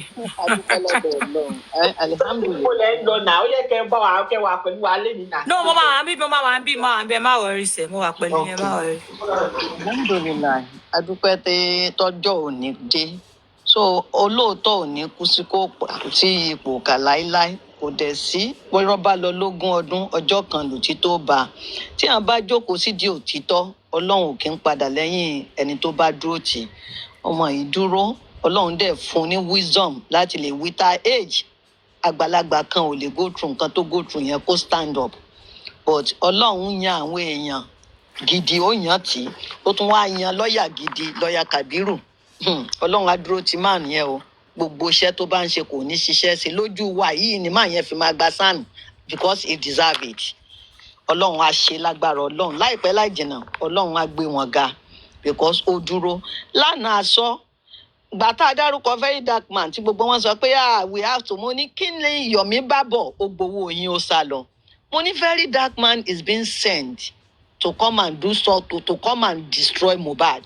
mo sọ fún wọn lánàá and then they all agree with me because mo sọ fún wọn pé kí la gbé kí la jù tó ṣe dọ̀rọ̀ ṣé Wùmí mo drọ́gì ṣé kinní kan mo drọ́gì mo ní sọ́ńtàyè Mohbad ṣe ni we are trying to protect his legacy and then he's trying to destroy it and luckily for us it because ó ti ń pariwo kinní kan òun máa tẹ̀lé bó ṣe bẹ̀rẹ̀ ìpè lórí ẹ̀ nìyẹn ló bá bẹ̀rẹ̀ ìpè lórí ẹ̀ ló bá sọ yí pé wíwá tó wá kò yẹ kó mo ní kò yẹ kó mú ọ̀rọ̀ drọ́gì wá kí ló kàn gbogbo autopsy and gbogbo report tá a gbọ́ wọn ever sọ yí pé wọ́n rí drug nínú blood ọmọkùnrin yìí mo lóun gan dẹ̀ ti sọ yí pé I don't stop to smoke ganja ó kọ́ bí orin wọ́n tẹ́ gbogbo wọn náà lò bí lady kan ṣe wọlé nìyẹn tó lóun tèmi ó wọ́n jábọ́ ni o because gbogbo story tó ń sọ àtọkọ àtìyàwó gbogbo wọn náà mú sojú ẹ̀.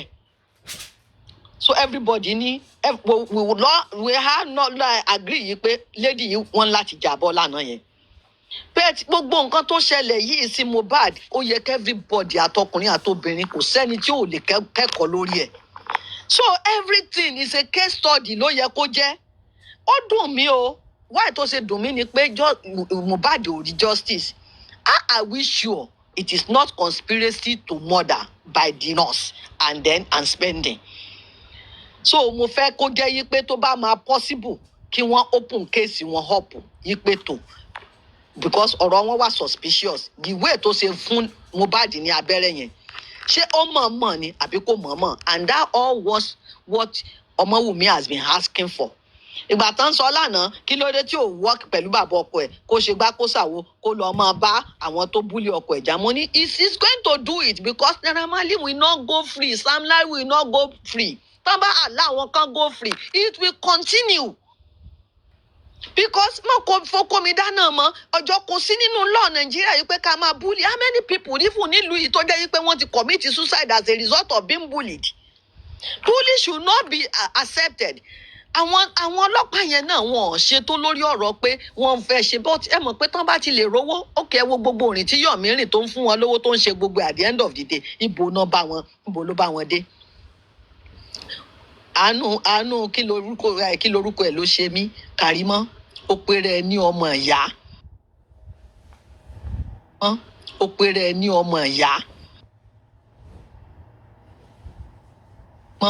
ó péré ní ọmọ ìyá ṣàdúrà fún ẹ ní gbogbo ojoojúmọ́ ìpè ló máa bà tó bá dẹ̀ wùwàdúrà ṣé nígbà tí Wùmí ò sì jẹgbì ṣé ó wá kú gbì nísìn ó jẹgbì lọ́jọ́ yẹn ní kóòtù wọn àti yọ ọkọ ẹ sọ àwọn ò jẹgbì àwọn ò dẹ̀ lè kú gbì ẹ gbogbo nǹkan tó fojú ìyá yìí náà rí ẹ̀yin ò lè rìn kó rí mọ́ mi o màmá yẹn ṣe tiẹ̀ ṣe rí èmi ń tèmi tí yàn bá sórí ọjọ́ kan fún mi tó bá fi gbogbo ọjọ́ tó kù tó bá fi ń ṣe burúkú láyé ọjọ́ kan tó ṣe yẹn ni màá máa wò mọ́ lára that is all torí pé woman yìí látìgbà tó ti bẹ̀rẹ̀ kò padà lẹ́yìn Wùmí wọ́n twist ẹ̀ wọ́n fọgbọ́n gbọ́rọ̀ kò lè má ṣẹlẹ̀ everybody ń sọ̀rọ̀ ara èèyàn lẹ́yìn gbogbo yín ẹ foríjì ìyá yìí ẹ jẹ́ ká foríjì because gbogbo bó ṣe ṣẹlẹ̀ náà at the end of the day ó sì dúró náà tí ọmọ ẹni kò sí o àdúrà ló máa mọ ọmọ because níjọ́ tí Liam ti wálé ayé ó ti gbé destiny yẹn ó ti gbé wá ó dẹ̀ máa fulfill destiny yẹn ni ọmọ ológo ni ọmọ ológo tọ́lọ̀ ń pè òun everybody ṣé ẹ rí gbogbo wọn bá ṣe ń sunkún tó bẹ́ẹ̀ lọmọ yìí ń gòkè gbogbo òlú tí gbogbo wọn ò tí ì dé ọmọ yìí ti débẹ̀ nísìnyí tọ́lọ̀ bá dẹ̀ ti ní kán sin ọmọ yìí tó ti ní visiting their burial kí ló kù Wùmí has to move on ọlọ́run ò gbọ́ wọn dá wa lọ́jọ́ kan náà ó yẹ kó gbà fọlọ́run wípé tó ìrìn àjò tọ́lọ́run ní ìlérí olúwa máa rìn ló ti rìn yẹn a dẹ̀ dúpẹ́ lọ́dọ̀ ọlọ́run kò rí full justice we were asking for but at the end of the day he need to have eternal rest. I was stressing this yesterday omi ń jábọ́ lójú mi pé bọ̀bọ́ yìí sọ́fà láyé bàbá ẹ̀ dẹ̀ tó ń fi jìyà nítorí owó tó fẹ́ gbà wọ́n wá ń bi mí léèrè pé kí ni mo rí pé ó ṣẹlẹ̀ sí bàbá lọ́ba tó fi ṣẹ̀ṣẹ̀ ń jà nísìn mo níjà tó lọ jà probability wà pé kán ti promise ẹ̀ tẹ́lẹ̀tẹ́lẹ̀ pé nǹkan táwọn máa ṣe fún ẹnì yìí òun àtàwọn Naira Marley because tí ò bá jẹ́ yí pé òun ti ní nǹkan tó fẹ́ gbà á kàn tó fi sọ pé Naira ò lè pọ́n mẹ́ a sọ pé ó pa nobody said is the one but I wish you pé kò sí conspiracy ń bẹ that is what we want to know. Because bullying ti pààyàn when you bully somebody tó gbàjẹ́ lẹ́nu ẹ̀ tó jẹ́ pé tó bá fẹ́ ṣeré gbogbo ibi tó bá ti fẹ́ ṣeré ẹ̀ máa ti lọ́bẹ̀ délẹ̀ yí pé wọ́n gbọ́dọ̀ fún níṣẹ́ orí ẹ̀ ń yí orí kìíní kan yí ṣé ẹ̀ ti ba yí ẹ̀ jẹ́ ni wọ́n ti pa kó tó di pọ́kù now that is all what we are talking about. This guy was dead before and then that was the same thing the wife was saying pé ṣe ẹ̀ ti pa nísìn ó mọ nǹkan tó ń sọ but eléyìí ni gbogbo wọn wá ń stress ó lọ sórí social media ó sọ pé kìíní we have different way of grieving because that was the only way nígbà yẹn tó fi lè grieve and they never allow her to mourn so this is the only time when the husband is buried she will mourn and remove all the distance because tí ò bá mourn ó sì máa ronú kan náà ni ọlọ́run á wá dúró tì lágbára ọlọ́run a ṣe ìyá fún wa ṣe bàbá fún a dẹ̀ pèsè ọkọ alárìbáríkà fún he has to move on 2 years good 2 years tí ọmọ ọlọ́mọ ti wà lórí ibi tí ta náà ń fa búlì fòdìdí ọ̀sẹ̀ kan tí ò ní fẹ́ lè pokùnso wọ́n sọ tó di extent pé I remember the day jókèmù àbí kí ló lórí burúkú yẹn sọ gbogbo wọn dà lẹ́nìí crunchy queen ó wọlẹ̀ Adéníkẹ́ ó wọlẹ̀ gbogbo wọn mo rántí nígbà tí paparano máa wà ń bẹ paparano lè rí 5,000 lórí kíní ẹ̀ máa wò pé lórí ọ̀rọ̀ Mohbad náà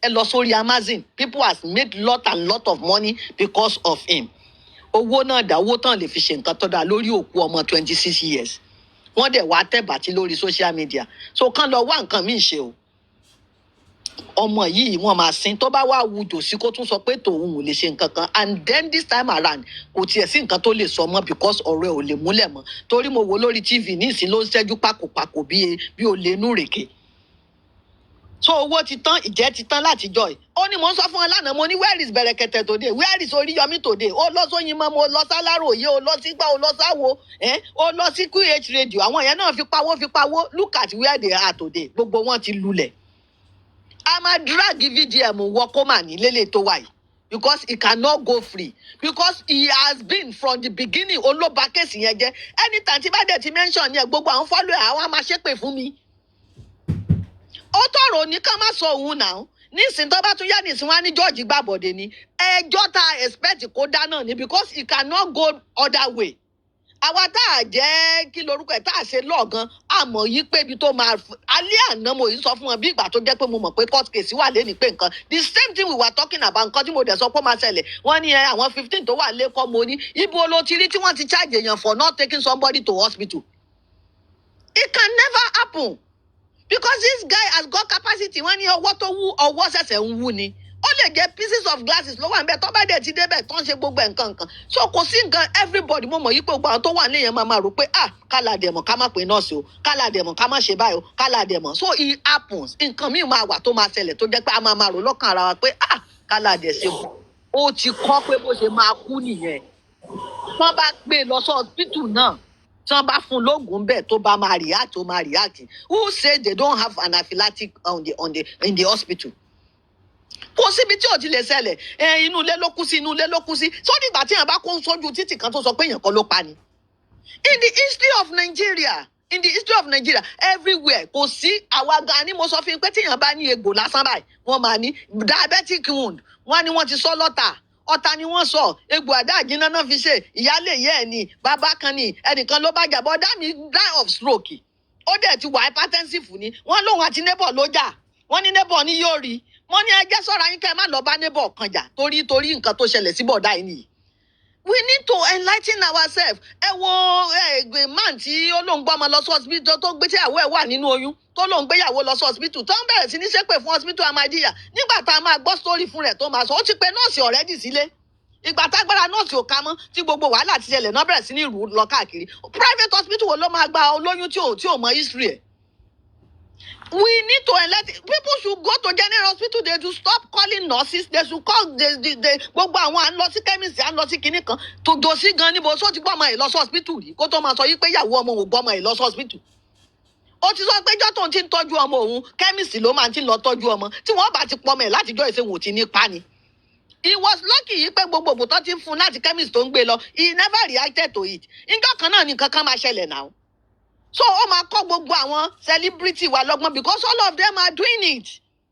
One man, I have a private nurse. Whether it is a registered nurse or a quack nurse, no one is allowed to be going to people's house to treat people. People have to discourage this thing. So people should go to the hospital and go to general hospital. Whether you have to go to the general hospital, you will find a doctor, you will find a qualified nurse. No, even our private hospital, one man cut the corner. We have to stretch it for our people that are ruling Nigeria. They need to Mommy Falashade. Yeah. Any surma bene eti on mute mute che go bene. So gbogbo nǹkan yìí I need the awareness gbogbo àdúgbò primary health care gbogbo nǹkan káwọn èèyàn ṣe rí ọ̀tọ̀ nìkan tó ní primary health care wọ́n sọ kò ṣiṣẹ́ ṣé ibi téèyàn bá dé ló máa mọ̀ kó ṣiṣẹ́ àbí kò ṣiṣẹ́. People should go there. Tẹ́ bá rí doctor the list they will write the list of medication you are going to use and go and buy it. Wọ́n máa sọ fún yín ọmọ tó ń gbé lọ hospital njọ́ ni wọ́n ní ká lọ ra gbogbo nǹkan tó máa fi sọ pressure fún gbogbo ẹ̀ lára wọ́n dẹ̀ sọ special operation ó dẹ̀ wà successful ìyàwó àwọn ọmọ méjèèjì tán tó bí ó wà okay.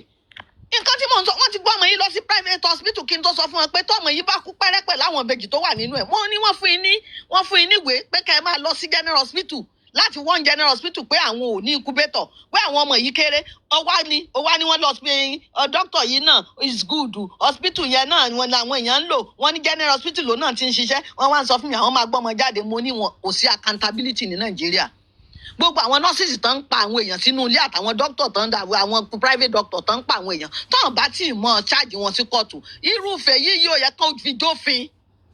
So tí customer jẹ́ kí ìfẹ́ yìí lọ scot free gbogbo nǹkan tó ṣe àwọn other people will continue to do it. So nǹkan tó yẹ ká dúró lérí àwọn ìjọba wa sí nìyẹn yí pé ọmọ yìí tó ṣe nǹkan yìí ó pa èèyàn ni. So torí wọ́n sọ pé medical negligence ni fine but he need to go to jail for it and people will know that it's not good. because tán bá ra fún ní nǹkan ẹ̀wọ̀n kékeré bóyá kìnnìkan tán jẹ́ kó wà accountable for our action, people will continue to do the same thing. So nǹkan tó yẹ ká máa fún àwọn èèyàn ní awareness, ká kọ́gbọ́n àwọn ọkùnrin náà tí wọ́n ń fẹ́ obìnrin tí wọ́n gbé gbogbo ìyàwó wọn tí wọ́n gbé lẹ́bí lọ́wọ́. You have to fight for your wife. When a man and a woman is married, you become one. So third party in the marriage is not good. Mẹ́nu marriage lónìí ni ìyá ọkọ kìnnìkan ẹ má fẹjọ́ yín sùn ìyá ọkọ, ẹ má fẹjọ́ ìyá ọkọ yín sùn bàbá ọkọ, wọn ò ní support yín. Mo máa ń sọ fọ́mọ mi láàárọ̀ yìí, ó ní mọ́mì mi ní fẹjọ́ ọkọ mi sùn ìyá rẹ̀ mọ́, ẹ̀yin ni máa fẹjọ́ sùn, àwọn méjèèjì ni mo dá lẹ́bi. Ó pè mí, ó ní because ó mọ̀ because ó bá ti pè yọkọ ẹni ẹ má sọ̀rọ̀ má rẹjọ yín fún mi, owó ni kẹ́ fi ránṣẹ́ sí mi, owó ni kẹ́ fi ránṣẹ́ sí mi o. Mo ní mo sọ fún ẹ. I can talk to your husband. Your husband is my son as well. Níjọ́ tó ti marry ni mo ti mú ẹ̀yin méjèèjì lọ́mọ mi. Ó dẹ̀ respect mi, kò kí n fẹ́ bínú. Tó bí bá ti wà ráǹdì báyìí ó máa sọ pé mi kò ní ṣe burúkú sí sọ́mọ mi. Because tẹ́ ẹ̀ bá treat ọmọ yín dáadáa, tẹ́ ẹ̀ bá treat ọkọ ọmọ yín dáadáa, at the end of the day ọmọ yín ló máa jìyẹ.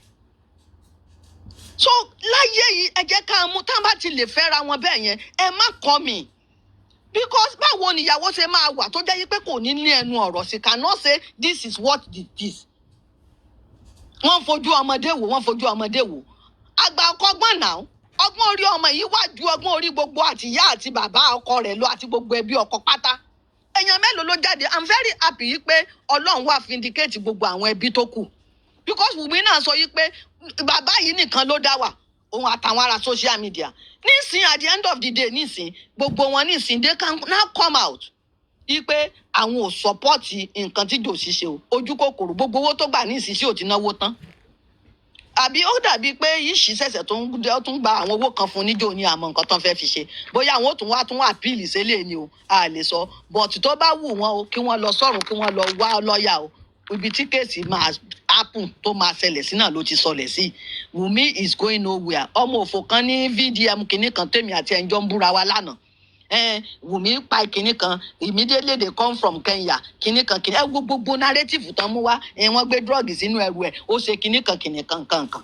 Ṣé ẹ rí gbogbo ẹ̀ nísìn wọ́n wá jókòó. Mo ní orí social media yìí IT guy òun ni mò ń sọ fún àti bàbá national television àbí kílẹ̀ ń pè lánàá.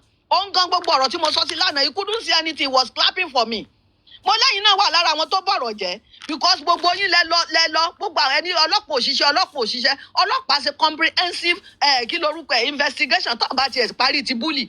Nípa ọ̀rọ̀ pé kínní wọ́n kó síríǹjì wọ́n ṣe gbogbo ẹ̀ wọ́n lọ wú òkú wọ́n ṣe gbogbo ẹ̀ wọ́n test mo ní sí náà the same ọlọ́pàá tó ṣe ti Romani àwọn náà ṣe ti Timothy àwọn náà ṣe ti ọmọ tẹ́ẹ̀tẹ́ ní wọ́n tán pa nínú bọ́ọ̀sì tí wọ́n dẹ̀ jẹ́lì wọn. Why is it that ìgbà tí Mohbad tó bá ti di pé kéèsì ò bá fẹ́ fọ̀ yín òun lẹ́ máa sọ̀rọ̀? You are praising the police for doing the good diligent something when it favour you, but when it goes to somebody you don't like.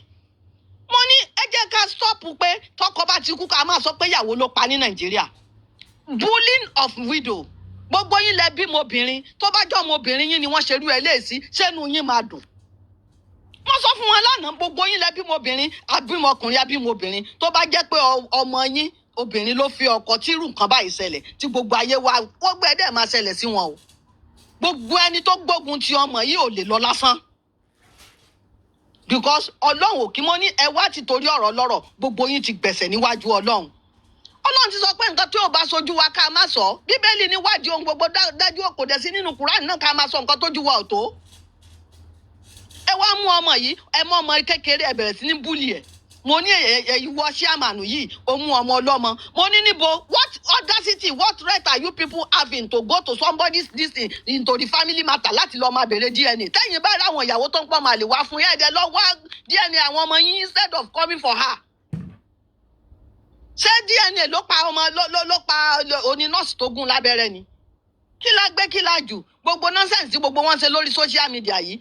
And I'm happy. Anybody contempt of court náà máa fún wọn. Anybody tó bá tún wá jáde lẹ́yìn gbogbo kéèsì yìí nísìn gbogbo nǹkan tójú wọn bá rí kí wọ́n fara gbé. Very dark gbogbo àwọn tẹ́ rí tí wọ́n ń sọ̀rọ̀ yẹn gbogbo wọn tẹ́ bá gbọ́ ẹ ṣáà gbọ́ gbogbo oríṣiríṣi ìyà tó ń jẹ wọ́n. Ẹ ṣe mọ̀ kí ni nǹkan tó ń sọ wípé bóyá gbogbo nǹkan tó ń ṣẹlẹ̀ sí wọn òun ni wọ́n ń project lórí ọmọ ọlọ́mọ tẹ́ ẹ bá ń jìyà tẹ́ ń dààmú ẹ̀ẹ́dẹ̀ bẹ lọ́hùn pé kọ́ lọ́hùn kó mú gbogbo wàhálà kó mú kúrò láyé wọn instead of coming for somebody for an innocent girl. ṣé ó wu ọmọ yìí kọ́kọ́ ẹ kú ni ìgbà tọ́rọ̀ yẹn ṣẹlẹ̀ ó máa dàbí pé ẹ mọ̀ ó máa wà in denial ó máa rò yí pé ó máa padà wá téèyàn bá kú ó máa rò ní is he going to come back àbí àbó lọ àrìn àjò ni àbó lọ gbádà ni àbó lọ àrìn àjò ni kó tó come to town with it pé ọkọ̀ ń kú ẹ tún wá ṣe parapara wọ́n tún lọ bò mọ́lẹ̀ bẹ́ẹ̀ wọn ò jẹ́ kó fún kọ́mọ yìí mọ̀nà ọmọ wọn ò jẹ́ kó breastfeed wọn ò jẹ́ kó ṣe kí ló dé èmi ò mọ̀ pé Nigeria can be wicked like this o ó ti wá jẹ́ kí n mọ̀ bí àwọn èèyàn wa ṣe rí àwọn ẹ̀yin ọkùnrin ẹ tọ́jú ìyàwó yín because èèyàn mọ nǹkan tó lè ṣẹlẹ̀ whatever you have ìyàwó should be the next of kin kí là ń bá ká tí mo máa ní torí náà nǹkan torí pé kinní kan ìyá mi ni next of kin bàbá mi ni kò sí ìyàwó tó máa ní kẹ́ ẹ má ṣe nǹkan fún bàbá yín àti ìyá yín torí obìnrin làwa náà àwa máa fẹ́ kọ́ ọmọ wa ṣe fún ajẹni but ẹ̀yà yàtọ̀ fúnra wọn because tẹ́ ẹ bá kú ìyà tó máa jẹ ìyàwó gbogbo ó dẹ̀ wá dùn mí gbogbo àwọn tó yẹ kán dẹ̀ wá máa fi gbogbo orú nǹkan báyìí gbọ́gbọ́n gbé ẹjẹ́ àsọpọ́ọ̀tì ọmọ yìí o ìyà gbọ́dọ̀ jẹ́ ọmọ tó fi sílẹ̀ o ẹ̀yin náà ẹ wá fẹ́ kí mohbad kó kú àkúrun ẹ fẹ́ kó kú àkúrun mo ní láti jọ ọdún méjì ọdún kejì ní àárín èèyàn kan kó sọ yí pé mo ti befriend ọmọ yìí rí àárín èèyàn kan kó come out kó ní mo ti befriend mohbad rí. The two of them have been coming from the beginning of their life. Ṣẹ́yìn róbìnrin kan kó jáde kán ní to girlfriend mohbad ní àbí gbogbo nonsense tí wọ́n ń ṣe. Wọ́n ya fọ́tò mohbad pẹ̀lú obìnrin rí, wọ́n ya fọ́tò Wùmí pẹ̀lú obìnrin rí. That is when you will know ipe tó. Mo ní tó bá di lọ́la tẹ́mi ò tiẹ̀ wá mọ̀ pé ní court. Tó bá di lọ́la tán bá ní tò tí mo rí àrídájú pé kinní kan tí mo dẹ̀ mọ̀ pé kò lè wáyé láíláí.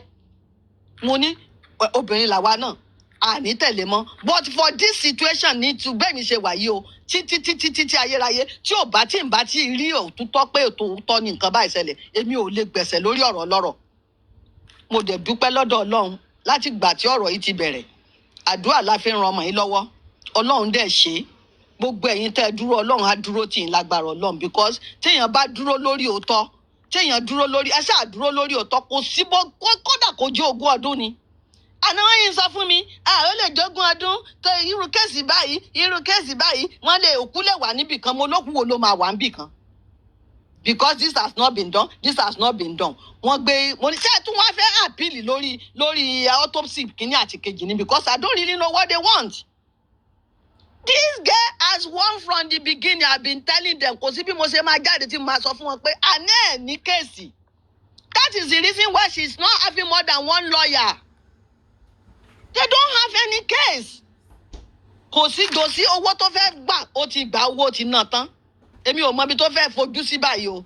Èyí tẹ́mi rò ní pé ó yẹ kán charge ẹ̀ fún nǹkan tó ṣe. Ọlọ́run Dòsígun ò gbọ́dọ̀ lọ score free.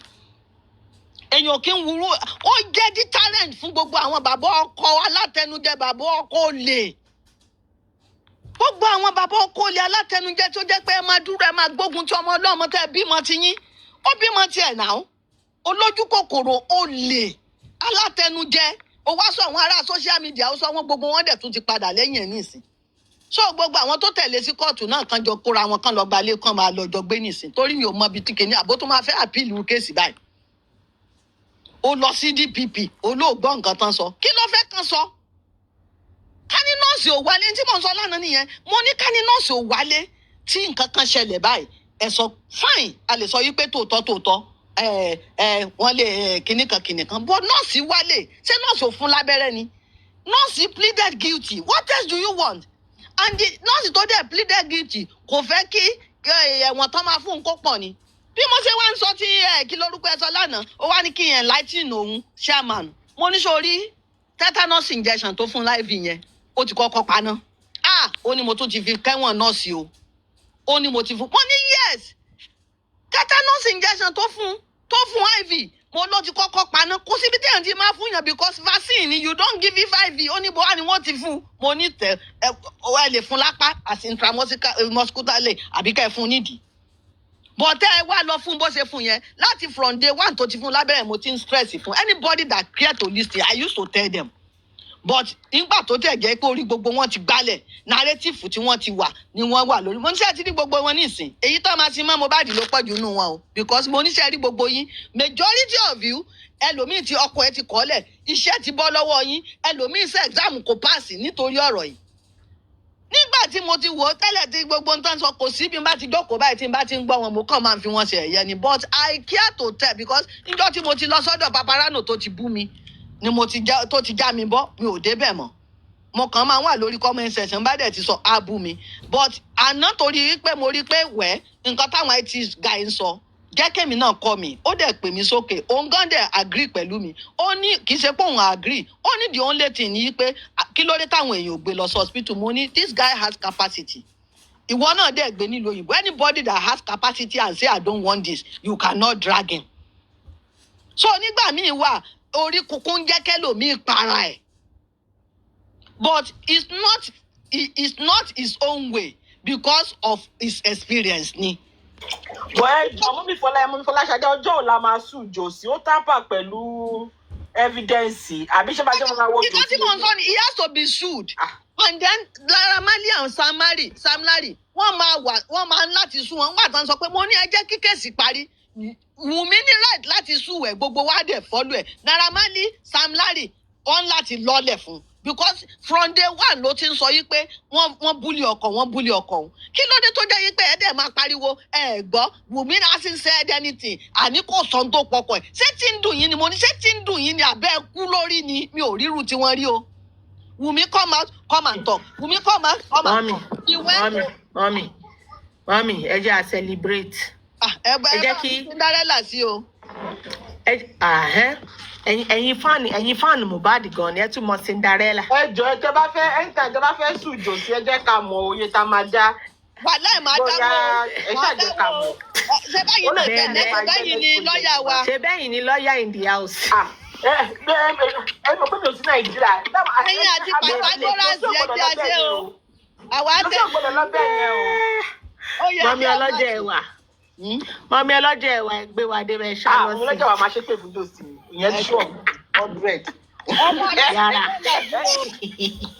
bẹ́ẹ̀nẹ̀ nínú gbogbo information tẹ̀ fún wa ẹ miss out lórí bẹ́ẹ̀ tí mo wo gbogbo yín jòsí tó ti ń gbé lọ síbi tó ti ní kọ́ lọ́fẹ̀ẹ́ yìí wèrè ta gbà.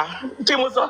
ẹ̀yin ò gbọ́ yẹn ọ máa rọ́ wèrè ní bájínọ́tù ní olóṣì ọ máa fi bọ́ pa ẹgbẹ̀yìn wípé wọ́n tẹ̀sán pé bàbá òṣì yẹn ó tamper pẹ̀lú evidence you are a gunner Josie you are a gunner. ó yẹ kán ti sọ lóko láti ibi tó ti wà. you are a gunner. lójú ẹ̀ ń ṣe pàkópàkó bí ojú olè inú rèké. ní ìmọ̀bi tó fẹ́ yẹ̀ sí orí ẹ̀ tó fi bẹ̀rẹ̀ náà lọ fi máa kó ifá yìí ṣó ló ya wèrè ni irú yín wọ́n máa fi ẹ́ pàrokò fún àwọn tó kù àwọn tó ń wò ẹ́ bíi hero tó ń wò pé bóyá àwọn náà lè ṣerú ẹ̀ fáwọn èèyàn lọ́jọ́ iwájú tó ń rò pé bóyá ìbàjẹ́ òṣì tí wọ́n ṣe yẹn tó sọ̀wọ́ di celebrity mourner tí wọ́n joyè chairman wọn nínú WhatsApp group yín lọ́m tó joyè president tẹ́ ń ṣòṣì orí ẹ̀ lọ ti máa bẹ̀rẹ̀ ìwọ tẹ́ pé títí kílágó sọ 5:10 tó máa fi di bíi 6 p.m. nísìn wèrè ẹ ti sọdá sàn náà olóṣì ó ti sọdá sí yọ̀ǹda lọ́wọ́ ti lọ bọ́ọ̀mù ẹ̀ olórí burúkú bàbá òfò ó lè oníjẹkújẹ wo mò ń bọ̀ mo ti dé bẹ́ẹ̀ ni mò ń bọ̀. ayé mi jẹ́ ìjẹ́rìí sẹ́ tẹ̀mí mọ̀ pé tẹ bá mú jòsí sọ́wọ́ àníkò kò wọ́ sùtánà lé mi o wọn mi ọlọ́jà ìwà kò wọ́ sùtánà lé mi gíní ló ó gbẹ́ gíní ni ṣe ló ń rù bí ọmọ tó ń yàgbé yín mi mọ nǹkan tó ṣe jòsí ṣe òbò náà ló jẹ́ kó rù bẹ́ẹ̀ yẹn ni Ọlọ́run tóbi lọ́ba o ṣe ló ń rù ó tún wá gẹ pọ́ǹkì wá dá yẹ. bẹ́ẹ̀nẹ̀ gbogbo nǹkan ni mo gbẹ́ ẹ̀ lè máa bó fàdà ẹ̀ lọ wá bẹ́ẹ̀ yẹn o. ẹ máa tọ́ fàdà ẹ̀ lọ tó ti ṣe orí burúkú àṣèrè jòsí ọtí ní kò lọ sí ọmọ ẹ ọtí ní kò lọ sí ọmọ ẹ kò yé sọ́ọ̀dì tó bí ẹ máa ti pawó. ó ti rẹrù ayé ó di dandan kó máa rù kó máa gbé. ó tó bẹ́ẹ̀ president jòsí ọ ní kò lọ sí ọmọ ẹ o ọ ní kò yé kó má gbé sí museum kó má máa fi máa pawó kọ́wọn yẹn má máa sanwó tíkẹ́ẹ̀tì wàá máa wù olórí púpọ̀ àṣẹ ìgbàdá sọ pé ìwọ ló tamper pẹ̀lú evidence tí Wùmí ṣe update wọ́n sọ pé kí Wùmí mórí ẹ̀wà kọ bẹ́ẹ̀. pé jọ́jọ́ sọ bẹ́ẹ̀ ń sìn jòsí náà mọ donation lọ́wọ́ àṣẹṣe o padà sí kólótó nǹkan o no more free money o Má worry. Ebony máa ìgbé káskẹ́ẹ̀tì fún Mohbad. Ó ti fún ẹ nídìí kẹ́ dáwọ́ wèrè kankan mọ́. Ẹ kó ṣì lọ. Ẹ má tún sọ yẹn di business center. Ẹ̀yin olóṣì. Sister Dina, they released the body. The court have released the body. Oh no, to release the body. Kí àwọn family lọ ṣe pàdé bó ṣe máa sin. Kọ́lé sọ di nǹkan tó fi ń pawó sílé ìjọsìn. Àwọn olóògùn náà wá ṣe òkèrè jù láti ṣe wípé àwọn nìkan lọ́mọ máa kọ́kọ́ kú lọ́wọ́ wọn. Àwọn wèrè wọ́n sòkú ọmọ sọ di business center ń fòṣì wọ́n fi ń ṣayọ̀. Jòsí lọ wá ṣẹ̀ṣẹ̀ o dàgbà ju o. Ẹ má wọrí àwọn blogger tẹ lọ sá sí lábẹ́ tán re yín sí ọ̀rọ̀ ọ̀la ni àwọn ọ̀yìn máa fi bu yín. Tẹ́lẹ̀ rò pé àwọn lọ nífẹ̀ẹ́ yẹn wá tá à ń bá yín sóòtítọ́ ọ̀rọ̀ àwa lèèyàn burúkú ẹ má wọrí. Nígbà tẹ́ ẹ bá down to their tones ẹ bá mọ nǹkan tẹ́ ṣe. Time, some of us were like, we were of the opinion, okay, mommy had every right láti dúró láti bá bàbá yẹn pọ̀, but on grief, one. Number two, ọmọ kékeré ni. Number three, ó mọ̀ pé dìgbòlugi ni Jòsí, òun ló ti bá gbé dáadáa. Ṣẹ́ni tó jẹ́ pé ìyá tó bímọ gan ẹnu ẹ̀ ò ká. Darosha náà lóhun náà sọ náà, bàbá yẹn náà sọ ní court náà. Ó láwọn náà ìgbà tóun náà débẹ̀ òun sọ fún pé ẹ má ìgbà tó ní káwọn lọ ṣe kíní kan àwọn lọ sí Kòròdú kíní kan tó ń pe chairman ní CDA àdúgbò yẹn bóun sọ fún pé ẹ má jẹ́ ká lọ sí lálẹ́ yìí. Number one, bí gbogbo ẹ̀ṣẹ̀ ṣe ti rí yìí tó jẹ́ pé gbogbo ọ̀rọ̀ police report and everything ẹ jẹ́ káwọn fi sí ìgbà míì kó gbọ́. So kò ṣe pé bóyá ọmọ yẹn náà ò tiraka, she did what she ought to do. In fact, Sister Lajawa, even George yẹn gan sọ pé it's possible she might, because due to the grief that she even understand pé beyond grief lọ́wọ́ ni. Yes. So the empathy yẹn, that's somebody who has empathy. Of course. Nígbà tí wọn kú lórí bí irú àwọn wèrè lè. Lórí burúkú àṣírí. That's to tell you. Sọ fún yín lórí platform àwọn vengeance akígbe márùn. Magistrate Ṣótóbi èló ló lè gbé fún yín. Pé ìbálòkan lé irú ìdájọ́ tẹ dá yẹn ṣóun lẹ máa dá fún bàbá wọn. Wàhálà tí wọ́n nìyẹn. Wàhálà tí wọ́n ní ọmọ akékù ni. Ọmọ akékù ni sẹ́ẹ̀. Ẹ jọ ṣẹ̀yìn tẹ love Wunmi. After this thing you will be going around, you will see some people twisting and turning it. Ẹ má jẹ́ kí yẹn pàtọ́bù yẹn jọ. Ẹ jọ nítorí Ọlọ́run ìwọ̀fà lẹ́nu èmi kọ́ ni wọ́n ti máa twist and turn. The light of Arifa jẹ́ nípa gbogbo ẹ ti over. Irú àwọn Arifa yẹn nǹkan tó fi ń jẹun nìyẹn tó ti yé yín. Ó dàbí àwọn tó máa sọ pé the world is coming to an end. Every year the world will come to an end. They understand because àtijọ́ àti mu ni Arifa hustle ni. So ẹjọ́ nítorí Ọlọ́run pé máa pe host o pé host ẹjọ́ o platform kan sí ẹjọ́ nítorí Ọlọ́run o. The DPP have spoken and the court of law have spoken. Any other thing, ìgbélẹ́nu vendor, you're talking about na shebi na where in this. Ẹjọ́ please, we are not interested o. Arifa survive o. Attention o. Ìyá kọ́ ló sọ eléyìí, bàbá kọ́ ló sọ eléyìí o. Òfin ló sọ eléyìí. Òfin rẹ̀ la máa tẹ̀lé. Ẹ má sọ pé òbò tẹlifíṣẹ́ giveaway ló tẹ́lì. Ẹ̀yin lẹ pé George o. Mi ìdárúkọ. Ìyá wa mi ìdárúkọ o. Ọjọ́ sádùkìá ṣé ẹ̀yin Abẹ̀lẹ̀ pẹ́kí lẹ́yìn. Ibi tá a bá dé yìí, àwọn ẹni tó bá fẹ́ràn rẹ̀ ṣe tẹ̀lé rọ́dọ̀ àwọn pípọ̀ yẹn tẹ̀ má dé bẹ́ẹ̀ rárá. Wọn ò ní gbọ́nà ni. Ẹ má dé bẹ́ẹ̀ rárá. Ẹ jọ̀ọ́. Ẹni tó bá dẹ̀ ti mọ̀ wípé òun sì fẹ́ débẹ̀ kò sí wàhálà because adult ni gbogbo everybody. Ìtọ́lọ́jọ́ àbẹ́yẹ sọ̀rọ̀ yín sọ̀rọ̀ míì sí wọ́n wà ń bẹ̀ ọ̀dẹ̀ wà ń bí báyìí. Kọ́ lọ tó bá dẹ̀ ti lọ nǹkan tó bá rí náà ọlọ́run ẹni kọ́ jẹ́ kó lọ. Níbi tá a bá dé sí àní ẹ má lọ bẹ̀rẹ̀ ẹ má lọ kọ́lẹ́tì wàhálà. Tó bá ti dọ̀hún nǹkan tó bá ti rí ẹ má gbé wá síbí ẹ má fà wá sẹ́yìn àwa ti kọjá gbogbo yẹn èmi ò tẹ̀ kú mẹjọ rò lọ títí nígbà tí mo rí Dominica bí kí ló ń ṣe pẹ̀lú bó tẹ̀ ṣe jẹ́ pé mi tẹ̀ gbọ́ mi ìwo fídíò ẹ̀ Me tell me there where they come mo ko ri to ko comment kankan pe ehun mi should come out. Èmi ò bá wọn do. Mo ko bu ni mo ko pe we dey ṣe pé mo ní dey craze.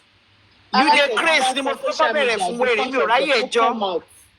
Mo sọ fún mo ní you dey craze. Tó bá yẹ pé you dey craze ní olókùn kó lọ fi mú mi wá. Ibi tèmi àti ń jọ wà lọ́wọ́ ìsìn nìyẹn. Èyí tó bá wù mí láti fún lépè mi, máa fún lépè mọ́. Nobody should please at this point. At this point, ọmọ yẹn need láti move on. So àwa yìí náà dẹ̀ la máa fún ní that moral, la máa jẹ́ kó mọ̀ pé the storm is over. But táyìn bá ń fà síwájú fà sẹ́yìn máa rò pé ó tún ṣì kù síbi kankan mọ́. Ọwọ́ ìjọba lèyí tó kù wá ń sìn. Kí àwọn tí wọ́n bá rí irú jòsí sìn kí wọ́n mú lọ kó lọ fèsì ìjọba Lagos State àti wọn pé kí ló dé kí ló rí níbẹ̀. Sọ́jọ́ ìtọ́lájà ọjọ́ tí wọ́n pé justice ti tán ọjọ́ tí nọ́ọ̀sì yẹn ti wá múnú ti tán. To be honest, I was just waiting for the gbogbo èyí tí George yẹn ṣe yẹn kò sí kan tí George yẹn sọ táwọn ò ti sọ ń bí báyìí ni kò sí kan tí Ṣótóbi sọ táwọn ò ti sọ ń bí báyìí. Àfi bíi pé ara wa ni George yẹn ni. For the family wa. It is just common sense. It is common sense. Aside from common sense, àwọn kan tún ka kíní yìí, àwọn kan ẹjọ́ tó yọ náà. Ṣó easy láti lọ sí law school ní abẹ́ ìyàwó èrè ni? Ṣó easy láti lọ law school ni? Níbi táwọn kan bá ti gbàgbé pé àwọn ti graduate, àwọn ṣì wà níbẹ̀, wọ́n tún ṣì ń ka àkàkùkù dórógbó. Ọmọ mi tó ń ṣe kọ́ọ̀sì ẹ̀ gan, ó ní láti máa sọ fún mi lọ́jọ́ wo pé mọ́mì kìíní kan mo lọ́lọ́wọ́ àrùn ẹ̀ lọ́wọ́. Mo ní gbogbo ilé ò lè tó yìí, kan kí n má ní lọ́ọ̀yà kan. Go and represent him. Don't go and be looking for trouble. Money wolomo. Just go and finish this one. Mama be wan wo ogun ìsọ̀yè tí mama fún ẹ. Ah ma fún ẹ léwé àtegbò. Bó ní mọ̀ wá mọ̀. Kò easy. Kama iti wá sọ àwọn tí wọ́n wá ká fi gboyè. When people talk from their own work, field of work, àbí kí ló ṣe pé okay o. Nǹkan báyìí ni o. Ẹ̀yin tó rí yín bá pé ẹ ṣé wọ́n tẹ̀lé èèyàn kankan on that side rárá tó tiẹ̀ kàwé rárá ni. Lọ́yà ní ṣé a máa kọ́ sáànì níṣẹ́. Idiot man nìyẹn. Nuisance man nìyẹn. Nuisance man nìyẹn kí ló kà ebi ló gbede àwọn tó ń sọ pé òun fẹ́ fún ẹni tó ń fún wọn ní report lẹ́ẹ̀kan kíkà òun fẹ́ fún yẹn ní ó fẹ́ fún ní 50,000 àbẹ́lò ló sọ pé òun fẹ́ fún. ẹ má bínú ẹ jẹ́ n bèrè question kan ọbẹ̀ ní ẹ má bínú. Ẹ jọ ṣé prime boy máa lọ free lélẹ̀ báyìí. But yẹn ṣe kó ṣe yín pé ẹmu tí máa ń sọ tẹ́lẹ̀ kò bá Mohbad o. To be honest. Exactly. Sherry, if you provoke somebody, you have the right to walk away. So if somebody provoke you, you have the right to walk away. Sherry, nǹkan tó ṣẹlẹ̀ láàrin Mohbad àti Prime Boy, it should be a cautionary tale for us. Tí àwọn ọmọ wa bá ti ń ṣoríire, maybe as a celebrity, maybe in their workplace, there are some friends who want to grow that they shouldn't grow with them. Yes. Kò ń ṣe ìgbéraga. They are allowed to leave them behind for things like this. Because Ilarani, the evidence in Mawa, okay, Eworu Aya, Eworu Bella, that they are on the same level. One beef Mohbad now. Even after his demise, they still stood by his child. But I want him Mohbad, you come on, don't follow there, don't follow. I want they are the one making the situation. They are the vultures that are feeding on the demise of Mohbad. Because they don't only ọmọ tó yẹ pé orí ìrìn lọ ti ń jẹun ọmọ tó yẹ pé how will I put it jagba ń bí bàjẹ́ bàjẹ́ they don't know how it is to live. Wọ́n ti mọ̀ pé Wunmi is trying to shift. So this thing should be a cautionary tale for even our gan as human. Àwọn ọ̀rẹ́ mi wà tó yẹ pé as you've lived some stage in your life they shouldn't live with you. You should leave them where they are. Kò ń ṣe ti gbéraga ẹ má bínú it's not ti gbéraga. Mo ti sọ story kan fún yín when I was in law school. Ọmọ kan, my man was a judge. Even though me, I was okay. But the lady was, my man judge ni. So kankan, ó máa fẹ́ bá wa ṣeré ìgbà mi, ó máa ní tó ké pé kóun drop mi, nǹkan bẹ́ẹ̀ bẹ́ẹ̀ yẹn. Ìgbà tó dé ìyá, my man, our mother was not happy. Ó ní pé kí àwa tá à ń tẹ̀lé ọmọ òun, káwa máa tẹ̀lé wa mú. Imagine. You understand? She was protecting her daughter. It's understandable. She's a judge, she's a member of the body of benchers. She was protecting her child. Because everybody know how much to see the mother because of her position. I don't understand what she was doing, but now I understand that she was just barely trying to protect her daughter. Because God forbid, this is Tabani people, mama is saying, mama is judge, kinikan, our Ashomwe Jamba, where will she start from? So if you have a child, bóyá celebrity ni, bóyá olówó ni, bóyá ọ̀tọ̀ ẹ̀kọ́ academically sound, you need to protect them for vultures like the likes of Prime Boy, the likes of Dominica, the likes of Maisi. Because these people, they are not loyal to anybody. They are just loyal to their own. Inú wọn nìkan ló wà loyal to their daily bread. Gbogbo tó wá ṣẹlẹ̀ lẹ́ni báyìí, àwọn nǹkan tó máa ṣẹlẹ̀ sí VDM kò yẹ kó lọ o, ó yẹ ká drag ẹ̀. So mo sọ pé justice kò yẹ bákan máa jókòó sí ìbáwí, she learn o, she learn from it o. Ẹ wo bí Prime Boy ṣe máa ń sọ̀rọ̀ Mohbad, ó máa ń sọ̀rọ̀ pẹ̀lú pé enviness. Enviness ni. Pẹ̀lú enviness, ó máa ń sọ̀rọ̀ Mohbad, ó máa ń sọ̀rọ̀ pẹ̀lú enviness, pẹ̀lú beef ni. You will know pé eléyìí ẹ wo. Owó ti arrive, ó ti ṣe gbogbo and he doesn't want to know how he's managing, and that is how the same thing náà ló dẹ̀ ṣẹlẹ̀ sí Josie. Josie believe pé ó ti gbé ọmọ ẹ̀ kọjá bí tí ó believe pé bóyá ó ń rówó kan bí kan, that is why ó wà lára àwọn tó fún ọmọ ẹ̀ pa. Because Mohbad enviness látọ̀dọ̀ bàbá gan. Ṣé mo yí pé tí wọ́n ní tí kúlé ọ̀gá pa ni tòde ò lè pa ni? Because Mohbad, if you have a friend that anytime you are together is always negative energy, you should have discarded him. He's always tó bá wá sọ́dọ̀ ìjà all the time. You don't need that kind of energy around you. Considering the fact that àwọn wèrè lórí burúkú Naira Marley gan wọn jẹ́ òsínmi, you don't need that kind of energy. Ìlara tí bàbá gan wá ń kọ́, ìlara tí kò sí gangan sí ọmọ tó. Anyways, èmi tẹ̀ lẹ́nu, ó máa jẹ́ kọ́ ọmọ mi kọ́ yan rẹ̀ in time of friendship o. Ìlara báwo ni bàbá ṣe máa lára ọmọ tó that extent? Ṣé mo pé lánàá nígbà tí a bẹ̀rẹ̀ sí ní sọ̀rọ̀ yẹn wọ́n ní ó kàn bẹ̀rẹ̀ sí ní attack èmi àti kí lorúkọ mánu tó wá yìí náà one of our distinct tó máa ń wà níbí báyìí. Ọ̀túnba gan wá, Ọ̀túnba gbà tán attack Ọ̀túnba lọ, Ọ̀túnba bọ́ọ̀lẹ̀, Ọ̀túnba tiẹ̀ láwọn fẹ́ lọ sí ibi iṣẹ́. Wọ́n try láti enlighten wọn lánàá yẹn pé this is it. Because from the beginning èmi ò níjọ́ tí ó ti ṣe interview níjọ́ kejì tọ́mọ ẹ ti kú ni mo ti sọ. Ó dẹ̀ ń sọ fún mi èmi ò rí nǹkan tó bàjẹ́ apápá, mo ní kí ló ń mì, ó ní mi ò rí nǹkan tí oníwùmí bọ́ sórí social media. Kí ló ń bọ́ sórí social media tó sọ? Fọláṣadé ṣe rí bọ̀bọ̀ àpápá yẹn. Bọ̀bọ̀ yẹn ó kàn useless, is a local fowl. Very very. Malia ni lára wọn ni wọ́n jọ mú gbóni olórí burúkú lọ́wọ́ gbowó. Ó ń gbowó ẹ má bàa àwọn èèyàn kan wà tó jẹ́ pé mi ò tẹ̀ pé mo engage láyé mi lórí ọ̀rọ̀ justice because I just avoid them like play. Ó padà keep quiet o, kò bú mi o.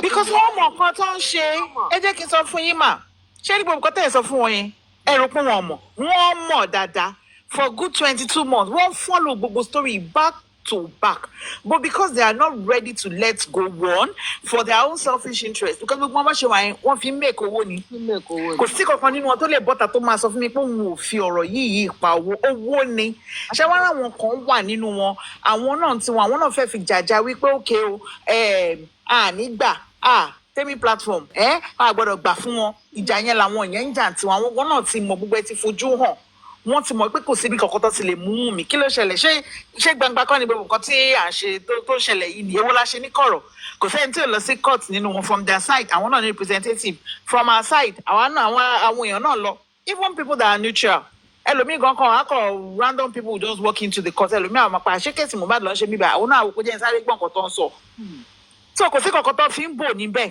tá a bá níbẹ̀ nǹkan tá a ṣe ní kọ̀rọ̀ ní so kò mọ̀ wọ́n mọ̀ that is why I don't engage them bó ṣe wà yẹn nígbà tí mo ta ti fọ àlọ́fà bọ̀ fún eight good months mo pé no now ṣé màmá lọ́n títí wèrè á máa sọ̀rọ̀ màmá bá wèrè dúró sọ́wọ́ níwọ̀n níjọ́ pé mi àti ẹ̀pọ̀ kọjọ sọ wá ní pàǹpà wọnú àrò ni because wèrè lọ́ba pa méjèèjì.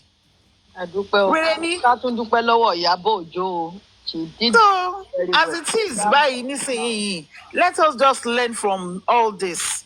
Gbogbo wa lágbára Ọlọ́run kò sí èèyàn kankan nínú wa tọ́lọ́ máa ṣe ló pọ̀ sàn gangan gbogbo wa lágbára Ọlọ́run àwọn tó dẹ̀ ti ṣẹlẹ̀ sí Ọlọ́run á bá mi tù yín nínú Ọlọ́run á fún yín lẹ́ni bíi ọkàn yín ẹni tó máa dúró tì yín ẹ̀rù ò ní báyìí Ọlọ́run á di gbogbo àwọn ọmọ yín má bá yín tọ́jú àwọn ọmọ yín this is like an eye opener fún everybody kò sí kankan tí kò bá ti ṣẹlẹ̀ bó ṣe ṣẹlẹ̀ báyìí nísìnyí má jẹ́ kí ọ̀kọ̀ọ̀kan intimidate don't be intimidated kò sí bó ṣe lè kéré tó nílé ọkọ ẹ̀ ìyálé ilé ló jẹ́ ní ibẹ̀ as long as tó bá ti fi lè sanwó as long as tó bá ti fi lè sanwó ẹjọ́ máa jẹ́ kí n sáré sàn kan tí mo fẹ́ sọ máa jọ torí mo fẹ́ sáré lọ dáná fún ọmọ mi tó dé láti school ń sin ẹjọ́ máa so there is nothing that would take that position away from you. You are a wife, you are a mother. Josie knows very well wípé ìyàwó lọmọ yẹn jẹ́. So ẹ̀yin wèrè náà ẹ dẹ̀ mọ̀ but ara wèrè tó ń ṣe yín náà ni ara ìsàn tó ń ṣe yín ni ló ń jẹ́ kẹ́ máa bára yín argue lórí nǹkan tí ò jẹ́ kẹ́ máa argue lé lórí. Because ẹni tó lọ ọmọ gan ó sọ fún yín pé òun ti lọ òun lọ dọ̀bálẹ̀ òun lọ pẹ̀lú bó tẹ̀ ṣe sọ pé wọ́n tẹ̀ fokùn mú òun lọ́rùn náà débẹ̀ náà ni àti rà tó tọ́ ó ṣàdébẹ̀. The bone of contention ni wípé something was actually done láti sọ àwọn méjèèjì pọ̀. So what are you saying? And ọ̀nà tó tún fi wá gbà so wọ́n pọ̀ gan, it is recognized under the customary law, marriage law ní Nigeria. So what are you people saying? Ṣé ìyẹn nu fẹ́ máa bá rojọ́ ẹni tẹ́ pé bí ń pa yín? Kọ́ lọ ṣe background check ọ̀pọ̀lọpọ̀ yín ẹ̀yàn máa bí pa ní. Ìyẹn ẹ̀ níran láti orí mọ́gàjì ilé yín dórí olórí ẹbí yín kò sí ẹ̀kọ̀kan tó ṣe é mú yangàn nínú yín tó bá dàbí irọ́ mo fẹ́ kẹ́ lọ mọ́ ẹni tó jó lórí ẹbí yín jáde tó ṣoríire nínú wọn ẹ kọ́kọ́ mú jáde ẹ mú wọn jáde kẹjẹ kó sí. olórí burúkú yín náà èyí tó pàpà lọ sílùú òyìnbó náà èyí tó gba Libya wọlé ló pọ̀ jù nínú yín èyí tó lọ èyí tí wọ́n kó mẹ́rù èyí tó lórí olórí tó lọ pálí orí pálí olórí burúkú ni gbogbo yín ẹ̀yin olè ẹ̀yin ẹrú òyìnbó yìí ẹ jọ gbogbo yín kàn ni mò ń bú o ẹ̀yin olóríire o torí mo mọ̀ wípé ẹ̀yin kan wà ẹ lọ sọ́hun lọ tún lé ayé yín ṣe ni bó ṣe ráwọn wèrè ti bí yìí ẹ̀yin mọ̀ pé ayé wọn ó kẹ̀dẹ̀ pin yẹn kìn ayé wọn bàjẹ́ orí burúkú tó ti wà nínú ayé wọn Nàìjíríà yẹn náà òun náà lọ gbé lọ sílùú òyìnbó yẹn òṣì tí wọ́n ṣe yẹn náà lọ gbé lọ sọ́hun òun náà ló tún ṣe ó máa dìran òṣì á máa dìran náà yes àwọn ìyá yín àtàwọn bàbá yín létí bá agbọn nínú ìtàn náà pé àwọn yálàyà bàbá lákò bàbá yín wọ́n ń dàgbòrò ni náà gbogbo àbá yín làwọn bàbá yín ti fi ẹnu fọ́ làwọn ìyá yín náà ti fìdí bàbẹ̀ jẹ́ tí ò bá kí ń ṣe yẹn ni ẹ ní jókòó lórí ọ̀rọ̀ ọmọlọ́mọ bá ṣe ń kọ́lẹ̀ ń parẹ́ ayé yín máa bàjẹ́ ni ẹ̀yin náà handwriting ni ta ló kọ́ yín kò ní dá fún yàrá yẹn lákò bàbá lákò àwọn tó tọ́ tó wo gbogbo yín dàgbà àwọn tó wò yín dàgbà wọn ò ní ṣe orí rẹ̀ yín ọmọ òṣì tó yẹ kó ti rọpa ẹ̀yin bàbá ọ̀tìyá òfò tó jẹ́ kó ti rọpa ní kékeré tó yẹ pé nígbà tí wọ́n kó abẹ́rẹ́ polio tọ́kù vaccine nẹ̀ wọnú àbáyín tó yẹ kó gún yín pa kẹsẹ̀ yín kó rọ dànù kí tiwájú wá sẹ́yìn kí tẹ̀yìn lọ sí àárín káyé yín bàjẹ́. Ọlájẹwà ṣẹlẹ Ọlọ́run nìkan ló lè darí jẹ ìmí ní sọ jù bẹ́ẹ̀ lọ. olórí burúkú làwọn people because they don't have a life. Any little thing báyẹn máa bẹ̀rẹ̀ sí ní troll àwọn èèyàn ni ẹ̀ńtá yẹ̀ bá ti ń da ẹ̀ sọ́ di ọ̀tá ẹ̀jọ̀ ṣé òun ló bá ti ń jẹ ni ṣé mọ́ mi ló bá ti ń jẹ ni. ẹjọ ẹ tẹ wá drop èpè sínú inbox mi ẹjọ mo ń wá yín ìkọ́ra yẹn wá tẹ̀ ló fún mi ẹjọ torí èmi méjì wáyé èmi mo ti gba kíní ìwé dúdú kan tó fi rẹ́ẹ̀dì sórí ẹ̀ báyìí mo ti ọ̀dẹ̀ lórí tèmù màá máa gbé yín rè ni màá máa gbé yín rè tí máa wá láti máa wá orí òkè tí máa ní kẹ́ẹ̀dì tí máa róòlì ń bẹ̀ màá máa gbé yín rè ni tí máa gbé píṣọ̀ yín síbẹ̀ tí máa lẹ̀ mọ́ everywhere ni fire for fire ni o tó èmi kọ́ mu kó bá yín èmi kọ́ mu ní kẹdáwó sínú kànga ẹja àmọ̀kọ́ tá à ń ṣe o káwa ká jẹ́jẹ́ o ẹtì wọn lọ́jà ìwà ẹtì bá mi kí Victoria erisi kí ló ń ṣẹlẹ̀ èyí sì wá ṣe ṣó fún wa o. ẹjọ ṣé yẹn sì wà ní ọdún náà mi tẹ gbọ́kẹ́tẹ̀ sọ̀rọ̀ ẹ̀ ṣó sì wà ní. àní mi ìrántí ẹ̀gbọ́n mọ́ nígbà tí wọ́n ti ń plẹ̀ ṣú ẹ̀ àtẹ̀. tó bí ẹ̀ náà ṣe wọlé lọ bí àrá nìyẹn bí ẹ náà ṣe wọlé lọ bí ara nìyẹn. àwọn kó táwọn bá ti play wọn mọ máa ń gbàgbé ó ṣe máa yẹ God bless you yẹn mo sọ mo ní gbogbo nǹkan gbogbo agbára tẹtí fáwọn pípò yìí ibí yìí lọ ti gbà á ta làwọn who know you who know una ta ni igi lẹ́yìn ọgbà yín kò sí gbogbo yín nísìnyí ilẹ̀ máa wà báyìí nísìnyí ojú kan báyìí lẹ fi máa wà ẹ máa fi àwọ̀ ìdí kan jókòó síbi ẹ máa fọwọ́ ẹdí kan wà níbi tẹ́tẹ́ tí wà tẹ́tí ń sunkún torí wọ́n ròyìn pátá ẹ̀kọ́ lẹ́tí ń sunkún ẹ máa sunkún kú ni àsìkò ẹkún yín ló dé yìí ọdún ẹkún ni fún yín festival of tears ẹ máa sún dọjọ́ ogbó yín ni torí ayé yín fẹ̀kùn bàjẹ́ ọmọ tí ò ṣẹ̀yìn tí ò ròyìn gbogbo ẹ̀ ló fojú hàn bọ̀tẹ́ nílá ẹjọ́ nítorí ọlọ́run kí ló wá ṣẹlẹ̀ ń sìn ṣé ṣótúbi ló tún kù tẹ́ fẹ́ dojújà kọ kò ní dáa fún yàrá ìyá yìí tí ò bá lè wá sí nàìjíríà ní kó wá fèsì. kọ́fíìtì máa ṣe pè mí ṣótóbi yẹn ṣọ.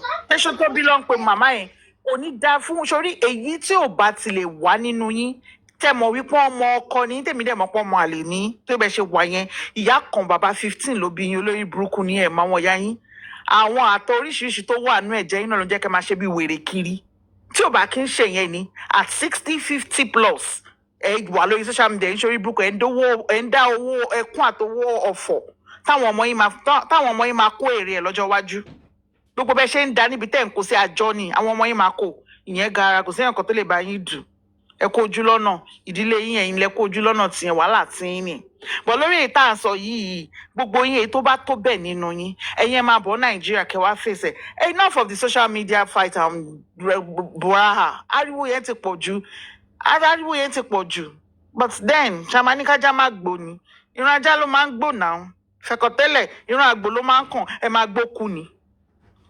máa gbókù ni ẹ̀yin olórí burúkú olè mi ò ṣe mo blame yín ni ṣebí jòsí ni ṣé ìwọ̀n tí ẹ̀ mú wọn aago fún ẹni o tó mọ̀ pé bá beach lọ́wọ́ tí ló ń to àgbá sílẹ̀ tó máa fi wó wọ́n máa fi twine wọ́n máa fi twine bá wò yẹn kéré wọ́n máa wá okùn níbi tó le okùn tó fi ń so ship ní marina wọ́n máa fi so wèrè tó lórí burúkú ní ológun kà ní ẹ ó lè dọ́fẹ́ irú ọ̀fẹ́ tí mèèyàn ń sọ lánàá yẹn ó lè ṣe olóṣì ní ẹ gbogbo ìka oríṣiríṣi ló kún ọwọ́ ẹ olórí burúkú bàbá òfò olórí bíi síìtì ọ̀kadà ọlọ́gọ̀ pìhùn àgbàyà our market olóṣì ṣẹ́sẹ̀ rẹ́yìn tí yín bọ̀dá mi mi ò fẹ́ kọ́ máa bú yín but mi ò ní choice mi ò lè jà fún yín ẹ̀yin náà sì mo mọ̀ pé bákan méjì níbi tẹ́ bá báṣẹ́ justice for mo dé yìí ṣítù ni mò ń bá wí o ọ̀nkú ẹ̀yin lẹ fọwọ́ ara yín fà torí àwọn owó kan wà wọ́n á máa sọ pé kéèyàn má pa mọ́ owó èyí tẹ́ pa yìí tọ̀ ó kù yín o èmi ò mọ mi tẹ́ fẹ́ ná sí o ọlọ́run àbá yín yanjú ẹ̀ torí láyé yìí ẹ̀yin gan náà mọ̀ pé ṣiṣẹ́ gbà ẹ̀ wá ń sọ̀rọ̀ ẹ̀yin bá dẹni tó ń sọ̀rọ̀ táwa gbọ́ wà rẹ̀ kọ̀ọ̀kọ̀ bígbà tí kẹlẹ̀bẹ̀ mú yín lọ́rùn iṣẹ́ kò yẹ kẹ́ mọ̀ pé ogun ayé ti bẹ̀rẹ̀ ọfà tí ń bà yín ọwọ́ tí ń bà yín torí èmi ò mọ̀ yín bẹ́ẹ̀ yẹn tẹ́lẹ̀ ó ti rí kẹ́gbà kọ̀ọ̀kọ̀ ẹ pẹ̀lẹ́ tí yóò bọ̀dà ẹ má bínú ibi tẹ́ bá dé nìyẹn tó bá dọjọ́ mi èèyàn á máa wo iṣẹ́ tó máa gbà gbogbo iṣẹ́ kọ́ lè yọ̀ ń gbà eléyìí tẹ́ gbà yóò yọ yín lẹ́sẹ̀ sílẹ̀ ó dẹ̀ máa tó tán kí ló kù kan tó ti tán ọdún eégún ọmọ aláàgbà sì máa fowó ràkàrà jẹ mo fẹ́ wo tẹ́ fẹ́ wà after 3-4 years. ọmọ mẹlẹjọ ẹdẹ bá mi bẹ Victoria kó bá tí ó tẹ bá mi competition against Josie Aries jọ baby mi ṣe favour yìí fún mi ní bú ẹ bá mi petition Josie ó mọ̀ pé petition ló wáyé wa kọ ó níṣẹ́ bó ṣe wáyé ó wáyé wá aṣọ mú gọ ó wáyé wá enjoy vacation ó wáyé wá ṣoríire ó wáyé wá competition jọ bá mi competition fún Josie Victoria mo fọlọ́n bẹ̀ horribly bẹ̀rẹ̀ yẹn jọ Victoria jọ bá mi put skill ẹ bá mi put ẹ̀tọ́ iṣẹ́ jọ nítorí Ọlọ́run bébì mi jọ bá Mr. Fèyíkẹ́ mi sọ pé ọ̀nà máa sùn DPP àti magistrate ṣótó.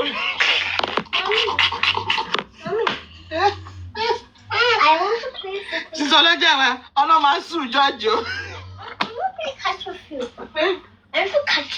No, I'm busy now. Ọ̀nà máa sùn magistrate ọ̀nà máa sùn DPP o. Kí ni mo sọ? Èèyàn kan tó sọ pé kan fi ti ń ṣépè fún magistrate yẹn. Èpè nìkan ni kan fi mọ̀ ṣe ẹ̀.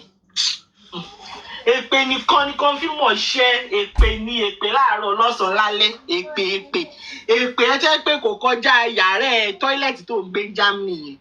Ó máa ń ṣèpèkù ni èpè ló máa ń parí. Wo olórí burúkú oníkan àgbè baby elephant ṣáàṣẹ́ yìí tó lè gbé torí fẹ̀kọ̀tẹ́lẹ̀ náà èpè ti fẹ́ pa é tọmọtọmọ gbogbo ikùn ẹ tó tóbi yẹn èpè ìdókúnnú ẹ̀ tó bá ní kó da ìdùbúlẹ̀ báyìí nísìnyí tó bá ti ọ̀bẹ bọ̀ ẹ́ ní fún báyìí kìkì èpè ló máa jáde lọ́tún lọ́sì èpè ní omi àtẹ̀jẹ̀ kan ò lè jáde nínú ẹ̀ ayé ẹ̀ ti bàjẹ́ torí tó bá ké ṣe yẹn ni wọ́n sọ pé yan adájọ́ ṣòro pé lásán ni ètò bá wọ́n ṣẹ́ dáadáa. bàbá Mohbad náà fẹ́ kú bá.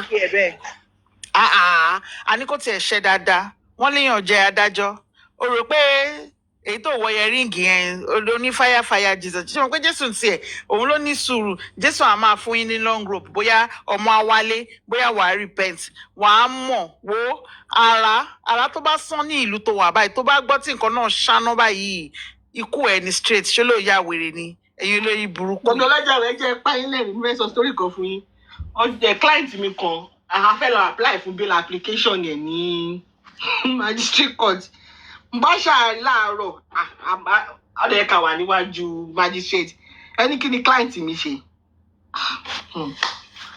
nǹkan ṣẹlẹ̀ o ṣé ẹ̀yin ará Yorùbá yìí ẹ máa ń mìsì mi o client mi tọ́tí ro wá ni o.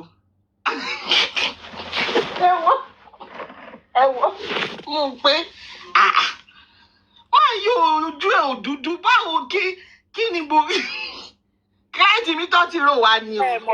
ẹ mọ̀ pé ṣé dẹ̀ ń ṣe ẹ mọ̀ pé ṣé ayé ni ẹ gbàgbé mo ní uncle mi yẹn ti kú nsìn. nígbà tó wà ojú mi tó practice o. lọ́ọ̀yà làwọn náà in fact it was a sam at that time ẹ bá ṣí bùtù uncle mi. tó bá ní prodigal son even in the family gan àwọn tó jẹ́ popsi mi àtàwọn tó kù tọ́jọ́ jẹ́ ẹ̀gbọ́n àtàbúrò gbogbo ọ̀tọ̀ ní títí wọ́n máa ń ya tí wọ́n sọ́tọ̀ ni tẹ́ bá ṣíbù tí wọ́n bẹ́ẹ̀ bá a dá wà á bá a ké lọ́ọ̀yà ni bàbá rádíkà tẹ́ bá gbọ́ bàbá. 3-1 tẹ́ bá rí mọ́sàn wọn lọ́ọ̀yà yẹn 3-1 ni wọ́n o. wọ́n wá ní ìbílẹ̀ ló ń ṣe ti ṣẹlẹ̀ ló ń ṣe ti àpá. bẹ́ẹ̀ ni iṣẹ́ tẹ̀ ń ṣe sí ayé ni àwọn náà lè fún wa báyìí. tó máa wọ̀ nǹkan sórí chair tó máa kó tó jókòó. èèyàn kan jókòó síbi kan ló ní bákan ló ṣe jẹ́ bó ṣe máa rìn ṣàfẹnu ẹ̀ sọ bó ṣe fẹ́ rìn wàá mọ̀ wípé wo àwọn kan wà tó bá ń gbọ́ gbélé pa ọ̀tá má darí kan back to sender tó dájú níṣẹ́lẹ̀ ṣe èrè ni lórí ọ̀rọ̀ tí ó kàn. ẹni sọ́yìn tó bá jẹ́ criminal lawyer àbí property lawyer ó máa ṣáájò ó máa ṣáájò mú sọ́rí o tó ti di àgbà lọ́yà. mo forúkọ bo adájọ́ kan lọ adájọ́ yẹn very popular tí má dárúkọ àwọn yẹn máa mọ̀ because she's still in service. àwọn kan lọ ṣe ẹjọ́ kan recently lórí ọ̀rọ̀ ilẹ̀ òṣèlè lọ́nà ìwàyà nílẹ̀ yẹn wà family land ni eléyìí this one no be say dem say tí mo mọ̀ dáadáa ni lára àwọn ni tí ó wá fẹ́ jogún ilẹ̀ yẹn tó fẹ́ gbalẹ̀ yẹn lọ́wọ́ àwọn ọmọ onílẹ̀ nígbà tó máa dé ìgbà tí gbogbo èèyàn ti sit tètè dé ó tó wá dé late bó ṣe wọlé báyìí tó wọlé wọn ládájọ́ ẹ̀ sọ fún ni pé kó padà pípadà tó ní kó padà yẹn wọn ládájọ́ ẹ̀ wá sọ fún pé má yí padà ẹ̀yin ni kó bá padà ẹ̀yin ẹni kó bá padà wọn bí ẹ dá gbogbo àwọn tó wà ń bẹ lanu ní fact mi wọn lanu pé wọn ní ó sọ fún ni pé do not turn take 3 kan back step I do not even try it níbo ló rò pọ̀ wá wọn ò ní bó ṣe wọlé yẹn ìyẹn náà ni kò bá padà nígbà tó máa fi di bíi the next court hearing nígbà tó ní kinní kan wọn bàbá yẹn ya arọ ni o Ọlọ́run ló mọ̀ bóyá nemesis bóyá kinní yẹn kò gbọdọ̀ ló bó ṣe lò ó kí lẹ́yìn gbé ṣeré bí ọmọ ìjò yìí kinní ìwà àti tó wà wọn ni kò má fi dá yìí wọn. ibi tí mo ti ṣe court attachment mi judge yẹn judge tó ń sick tẹ́ pé ẹ òràn kò ṣó nǹkan tó ń ṣe lára kò síbi tí wọ́n ti gbé lọ tí bá porúkọ judge yẹn máa mọ̀ kò síbi tí wọ́n ti gbé lọ kò ṣó nǹkan tó ń ṣe ó kàn máa sick ni ó kàn sick ni mo lè ka ìgbà tí mo fojú kan torí kọ́ọ̀tì ẹ̀ ni mo ti ṣe court attachment mi mo lè ká ìgbà tí mo rí sójú. ìmọye tí jòsí gan ti máa lò lọ bá àwọn ẹlẹ́dàá wọn gbàbọ̀dé ni ṣe rò pé lásán ni gbogbo. iṣẹ́ ayé ni o iṣẹ́ lọ́ọ̀yà iṣẹ́ ayé ni wàá dira gidi dídira gidi àwọn wèrè ẹ wá jókòó ẹ̀ ń ṣépè lórí kíni ẹ máa bọ́ nàìjíríà làkẹ́ kókó wá mú adájọ́ kẹ wá nà ẹ̀yin wèrè dédé inú mi dùn tẹ bá ń gbọ́ bíi bẹ́ẹ̀ yìí. ṣọ́ọ́tì ń búlì jọ́ọ̀jì ni ọ ti ṣe pé fún un kan fi ti ṣe pé. àwọn olóòbùkù. sásìndì ẹjọ́ ṣẹlẹ̀ bá gbé síta móríire wá sókè ọ náà fẹ́ wá sókè ọmọ ìyá Wùnmí nìyẹn. hello a kú oríire o. àwa nìyẹn o sísá móríire ṣé o. a kú oríire mà inú mi dùn. sísá móríire yes ma. ẹ sáré fún mi ní just 5 minutes. Wow. In fact, ẹ jẹ́ kí kọ́kọ́ lọ sọ́dọ̀ àwọn wèrè yìí ná. Alva, á sọ fún yín náà. Ẹ bá sọ pé social media ma. Hold on. Sister Dukia, ẹ bá gbé kò ní bàjẹ́ sókè, ẹ jẹ́ ń bọ́lẹ̀ fún wọn. Ẹ bá gbé wọn sókè. Sister Dukia wà bẹ́ẹ̀ ṣá. Àmì ìròbẹ́ ọ̀rọ̀ àpọ̀ wà ọ̀rọ̀ bízì o. Mi ìròbẹ́ ẹ pé Star Cindy, náà pé Star Cindy ló wà bẹ́ẹ̀. Okay. A sọ fún yín náà. A ní social media kò kí ń ṣe court of law. Ẹni ká fòkà nìṣó. Ṣé rí pé gbogbo èpè tẹ̀ ń ṣe ń sìn? Ẹ rí pé orí yín ló padà sí. Ṣé rí? Best father yín lélẹ̀ tẹ́ ẹ gbé gẹ̀gẹ̀gẹ̀. Best father of the year. Best father. Wọ́n ní wọ́n sọ ẹ fẹ́ kú. Wọ́n ní wọ́n sọ pé fail father ni. Wọ́n ò tiẹ̀, in fact, wọ́n ò tiẹ̀ ró ṣe fún. No, not fail father, fail parents. Okay. Okay. Wọ́n ní fail parents. Ká sọ bẹ́ẹ̀ yẹn. But ẹ̀yẹ ká sọ ti father yẹn ló tiẹ̀ kọ́ mi jù. Kò yẹ yín because ẹ rí ọ̀nkú yẹn. Ìyẹn ọ̀nkú Joe frame yẹn. Asọ́gbà yẹn náà. Bàbá alátẹnujẹ. Bàbá alátẹnujẹ. Ẹni tó yẹ pé tí Lagos State bá fẹ́ go after Lagos State máa go after ìgbé wa ẹ̀. Exactly.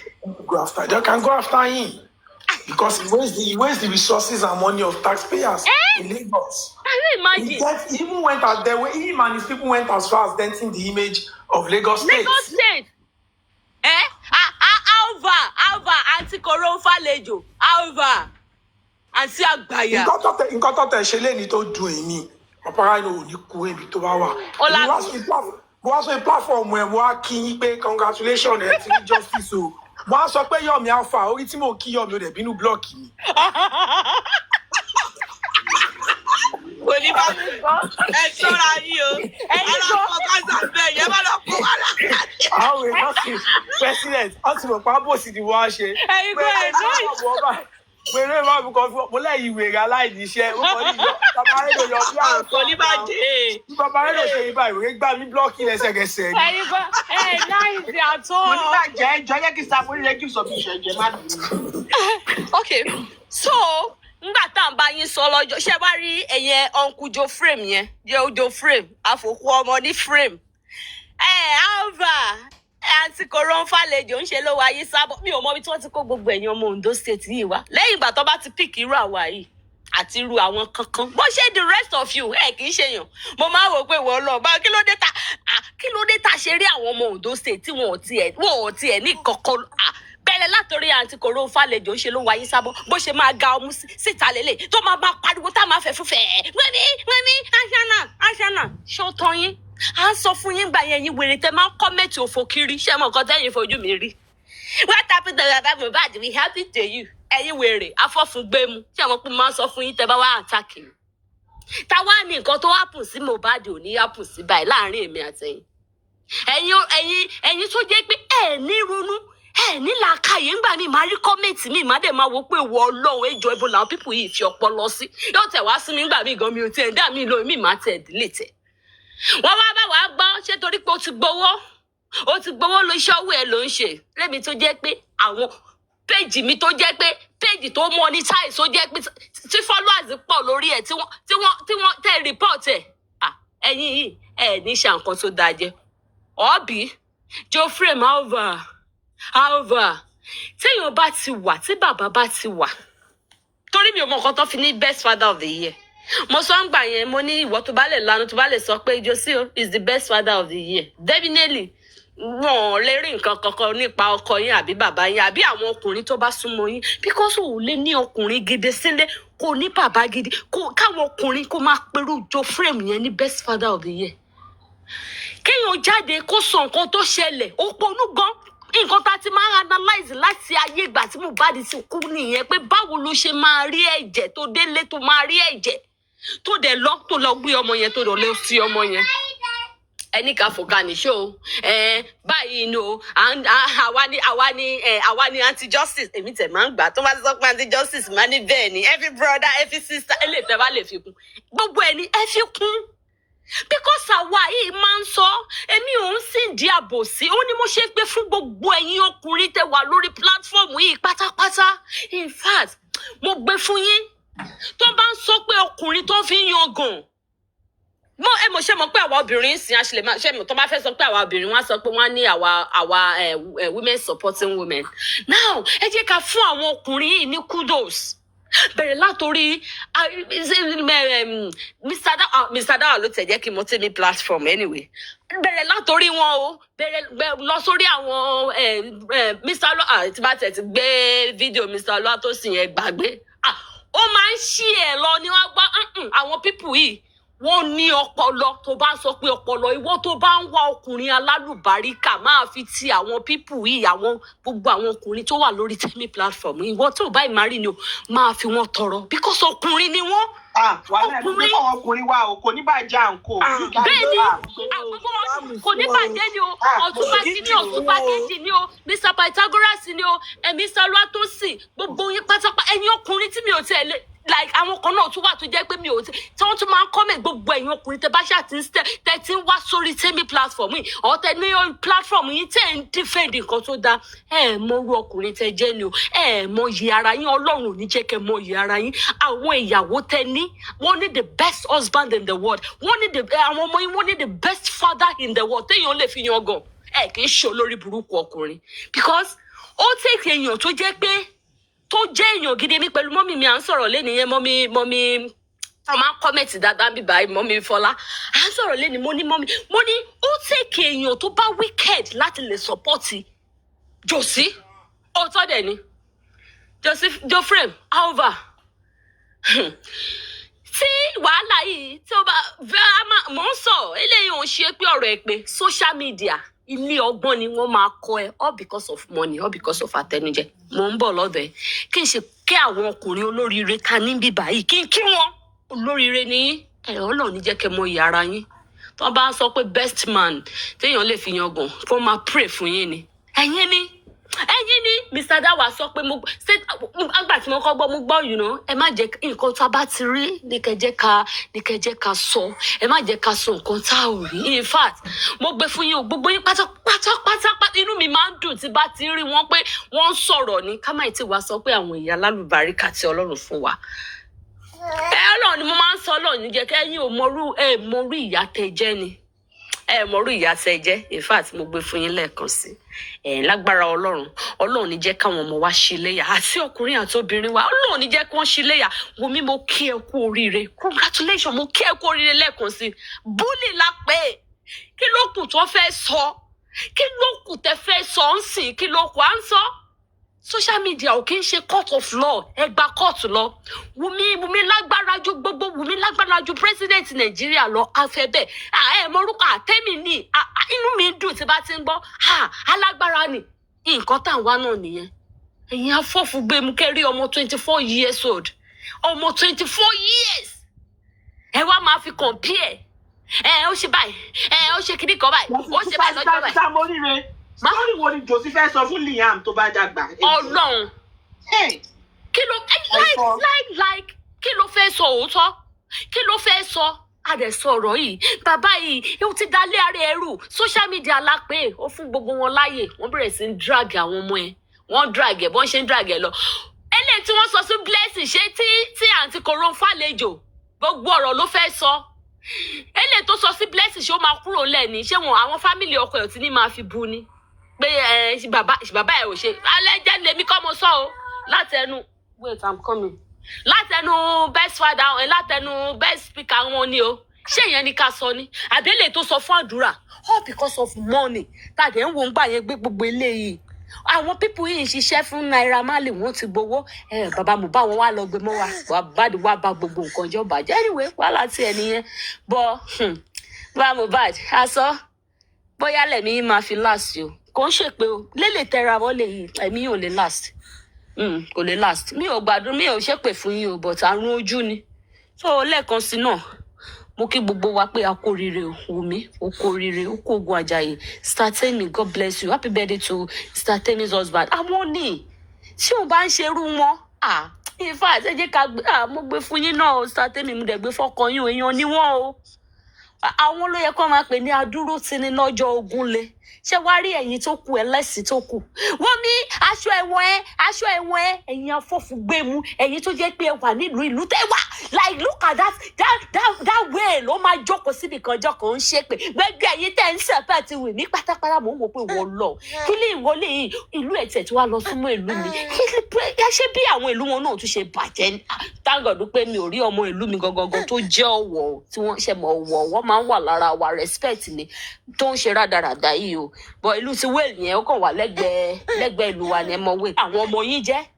nígbà tẹ́ gbé àwọn ọmọ yín sórí social media ń sì tó bá dọ̀la ìjọ àwọn wo ló fẹ́ lọ fẹ́ wọn àwọn wo àbí tó bá wá jẹ́ àwọn tó ranjú tí wọ́n ṣe frame fún Ìyábọ̀ Òjó lẹ́nu ọjọ́ mẹ́ta pẹ̀lú Wùmí irú àwọn táwọn ọmọ yín lè fẹ́ nìyẹn irú àwọn làwọn rí ẹ àbí báwọn náà ṣe ń sọ àánú yín ṣe mí ní gbogbo tẹrù pé ẹ ń tánìṣọ image ọmọ ọlọ́mọ ẹ fi ba yé àwọn ọmọ yín jẹ́ ni ńlẹ o àǹtí ìkòrò fàlejò lẹ́ẹ̀kan sí a máa rí bí tẹ máa bá dé sọ àbọ̀ mi rèé o ẹ kú ilé o ẹ jẹ́ fẹ́yàn mi láàyè kan sọ̀rọ̀.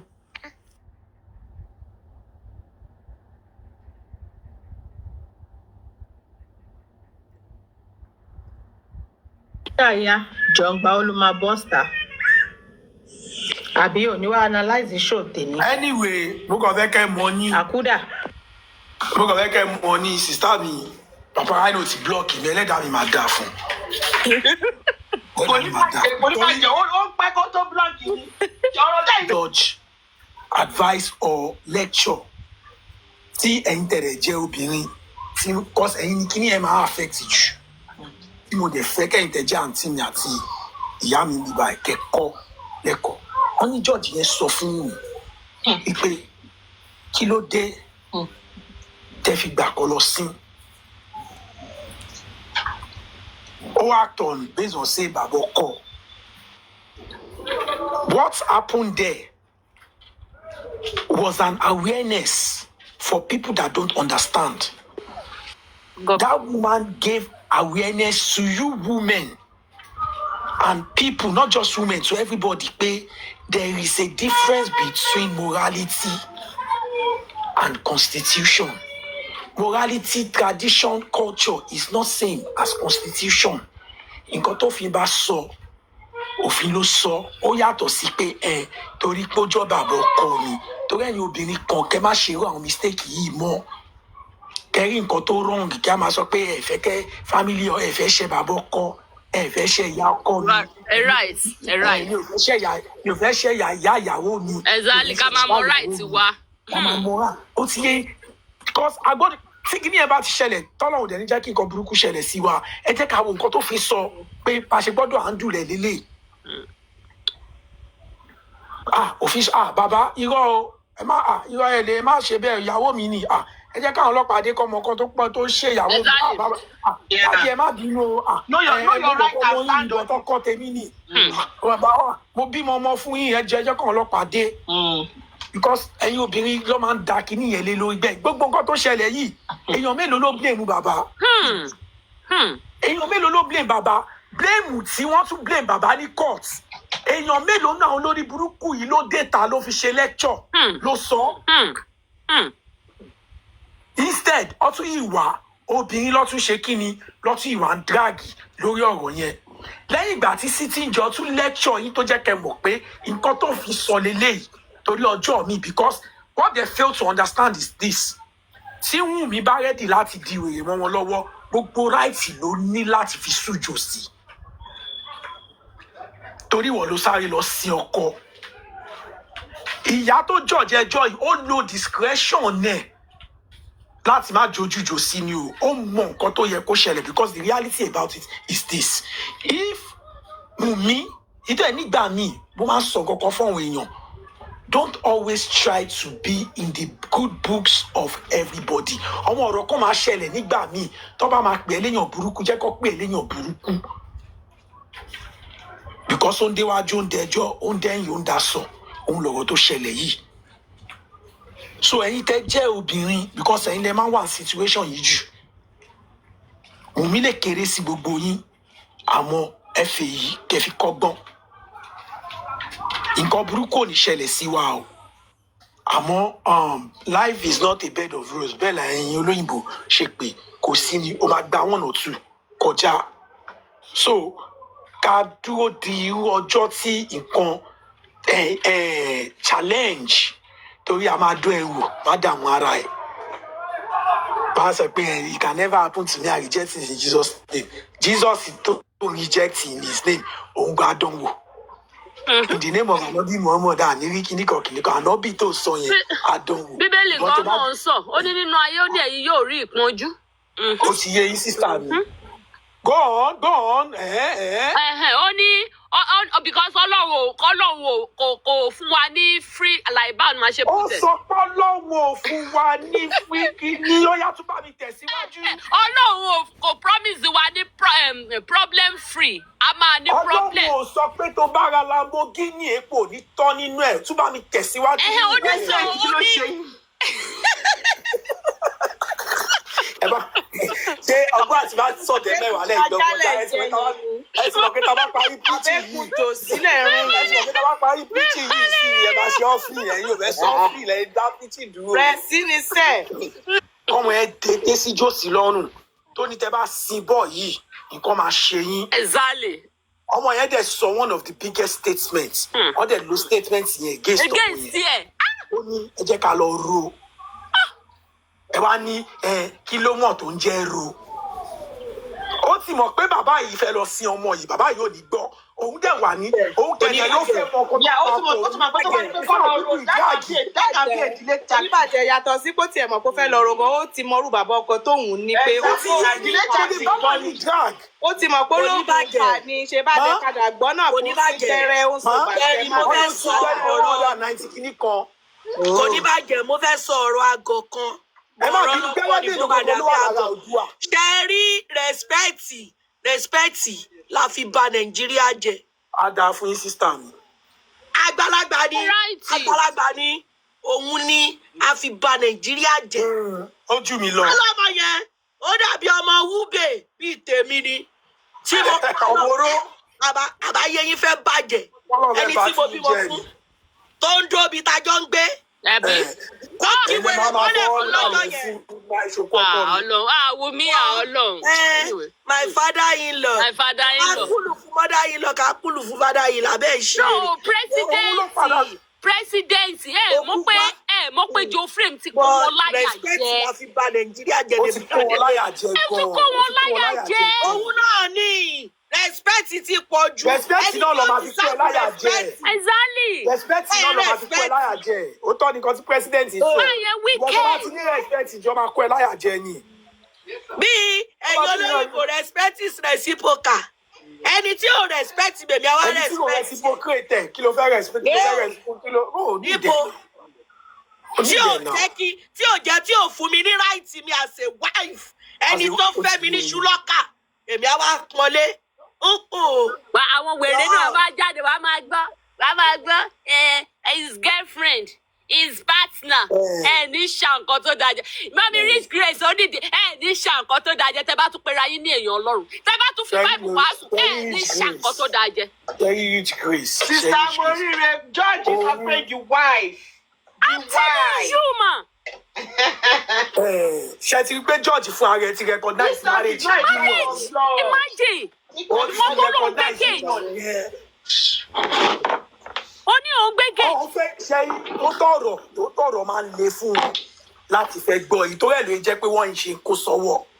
Tó tọ̀rọ̀ yẹn wà hard fún wọn láti accept pé this is the reality of. So I always tell people you can't fake reality. If it didn't dey, it didn't dey. There are no two ways to facing the reality. And if you try to fake it, you are fooling yourself. Kò ní bàjẹ́. Ṣé rí àìmọ̀ ráìtì wà ní Nàìjíríà? Èmi ò bá yín sí mbẹ̀, èmi ti yọra mi. Ìlú òyìnbó ti ra èmi lójú. Àìmọ̀ ráìtì àwọn èèyàn ní Nàìjíríà ló ń jẹ́ kó máa jẹ̀yà. Ṣé mọ̀ yí pé ìyá Mohbad gan ó ní ráìtì lórí Mohbad ju bàbá mo. ẹ pé ìyá yẹn ò sọ̀rọ̀ woman yẹn ò sọ̀rọ̀ mọ́. nítorí pé kò ní ráìtì rárá. You are right. Ṣé because tí àwọn bá jí láàárọ̀ ọ̀la tó bá sọ pé kò tọrọ ẹ̀ ní ṣúlọ́kà kò ṣe any right. Kò ṣe any right lórí ẹ̀. Tí àwọn Mohbad bá jí láàárọ̀ ọ̀la kò fẹ́ sin Mohbad tó bá ní kí lédè kíní kan á ní ó yá kò ṣèwọ ló bí kò ṣèwọ mo bí fún ó yá kí ló tún fẹ́ ṣe mo fẹ́ san ọmọ mi kò ṣèwọ mo bí fún. Nǹkan tí president sọ yìí ó lọ fà gan lórí point tí president wà make decision ó lọ fà gan kó sọ òfin ní ṣúlọ́kà. Kò sí document kankan tó fẹ́ fi back ẹ̀ ọ́ pípọ̀ fẹ́ yà Mohbad. It could have been a one night stand. Ẹ dẹ̀ gbé ọmọ ọlọ́mọ sínú yìí níbẹ̀ yẹn ó dẹ̀ ń ṣe bó ṣe wù ẹ́ bóyá ń fowó dá irun lóríṣiríṣi là ń gbọ́. Bọ́ọ̀lù tí ọ̀sán kò lọ láti fún mi lẹ́yìn. Wàá máa pété là tó bá ti bọ́lẹ̀ nínú mọ́tò wàá máa ṣe bí a ṣe wàá máa tó bá yẹ tó tó máa ṣe ẹmọ tẹ bá ti gbé ẹja sínú fridge tẹ́jà ẹ bá ti tẹ́tẹ́ sí ẹ bá ní láti gbé kó sódà tá a lè dissolve ẹ mọ bẹ́ẹ̀ ṣe àyìnṣe máa straight àwa ká tó bá ti wá bọ́ọ̀lù ẹni mọ́tò aká òun náà máa gbẹ́sẹ̀ lẹ́ẹ̀kọ̀ọ̀kan bí a máa ṣe bí bàbá bẹ́ni táyé ń yẹ a máa rẹ́rìn a máa fọ́ pé a máa pété là. ìpè tó pè mí o máa jẹ́ kó lọ lọ́sàn-án. Very shameless man and nobody is actually looking at this man. Sanshitu tó ń tẹ̀lé káàkiri gbogbo ẹni mo fi sọ pé máà ni ẹ Ọlọ́run tẹ̀ ń jẹ́ kí ó ṣẹlẹ̀ sí bàbá ní bàbá máa yóò lè wà ní position Josie kó máa ṣe bí Josie ṣe ń ṣe yẹn but at the same time lọ́ọ̀yà kò sí nǹkan lọ́ọ̀yà ṣàmà àásà jẹ́ oníṣẹ́ lọ́ọ̀yà. And like I always tell people, it is not about you taking your case to the courts. It is about you knowing why you are taking a case to the courts. The moment you know why, your why will let you know the potential results. Because when you know why, you become prepared. You come with your facts, you gather all your resources.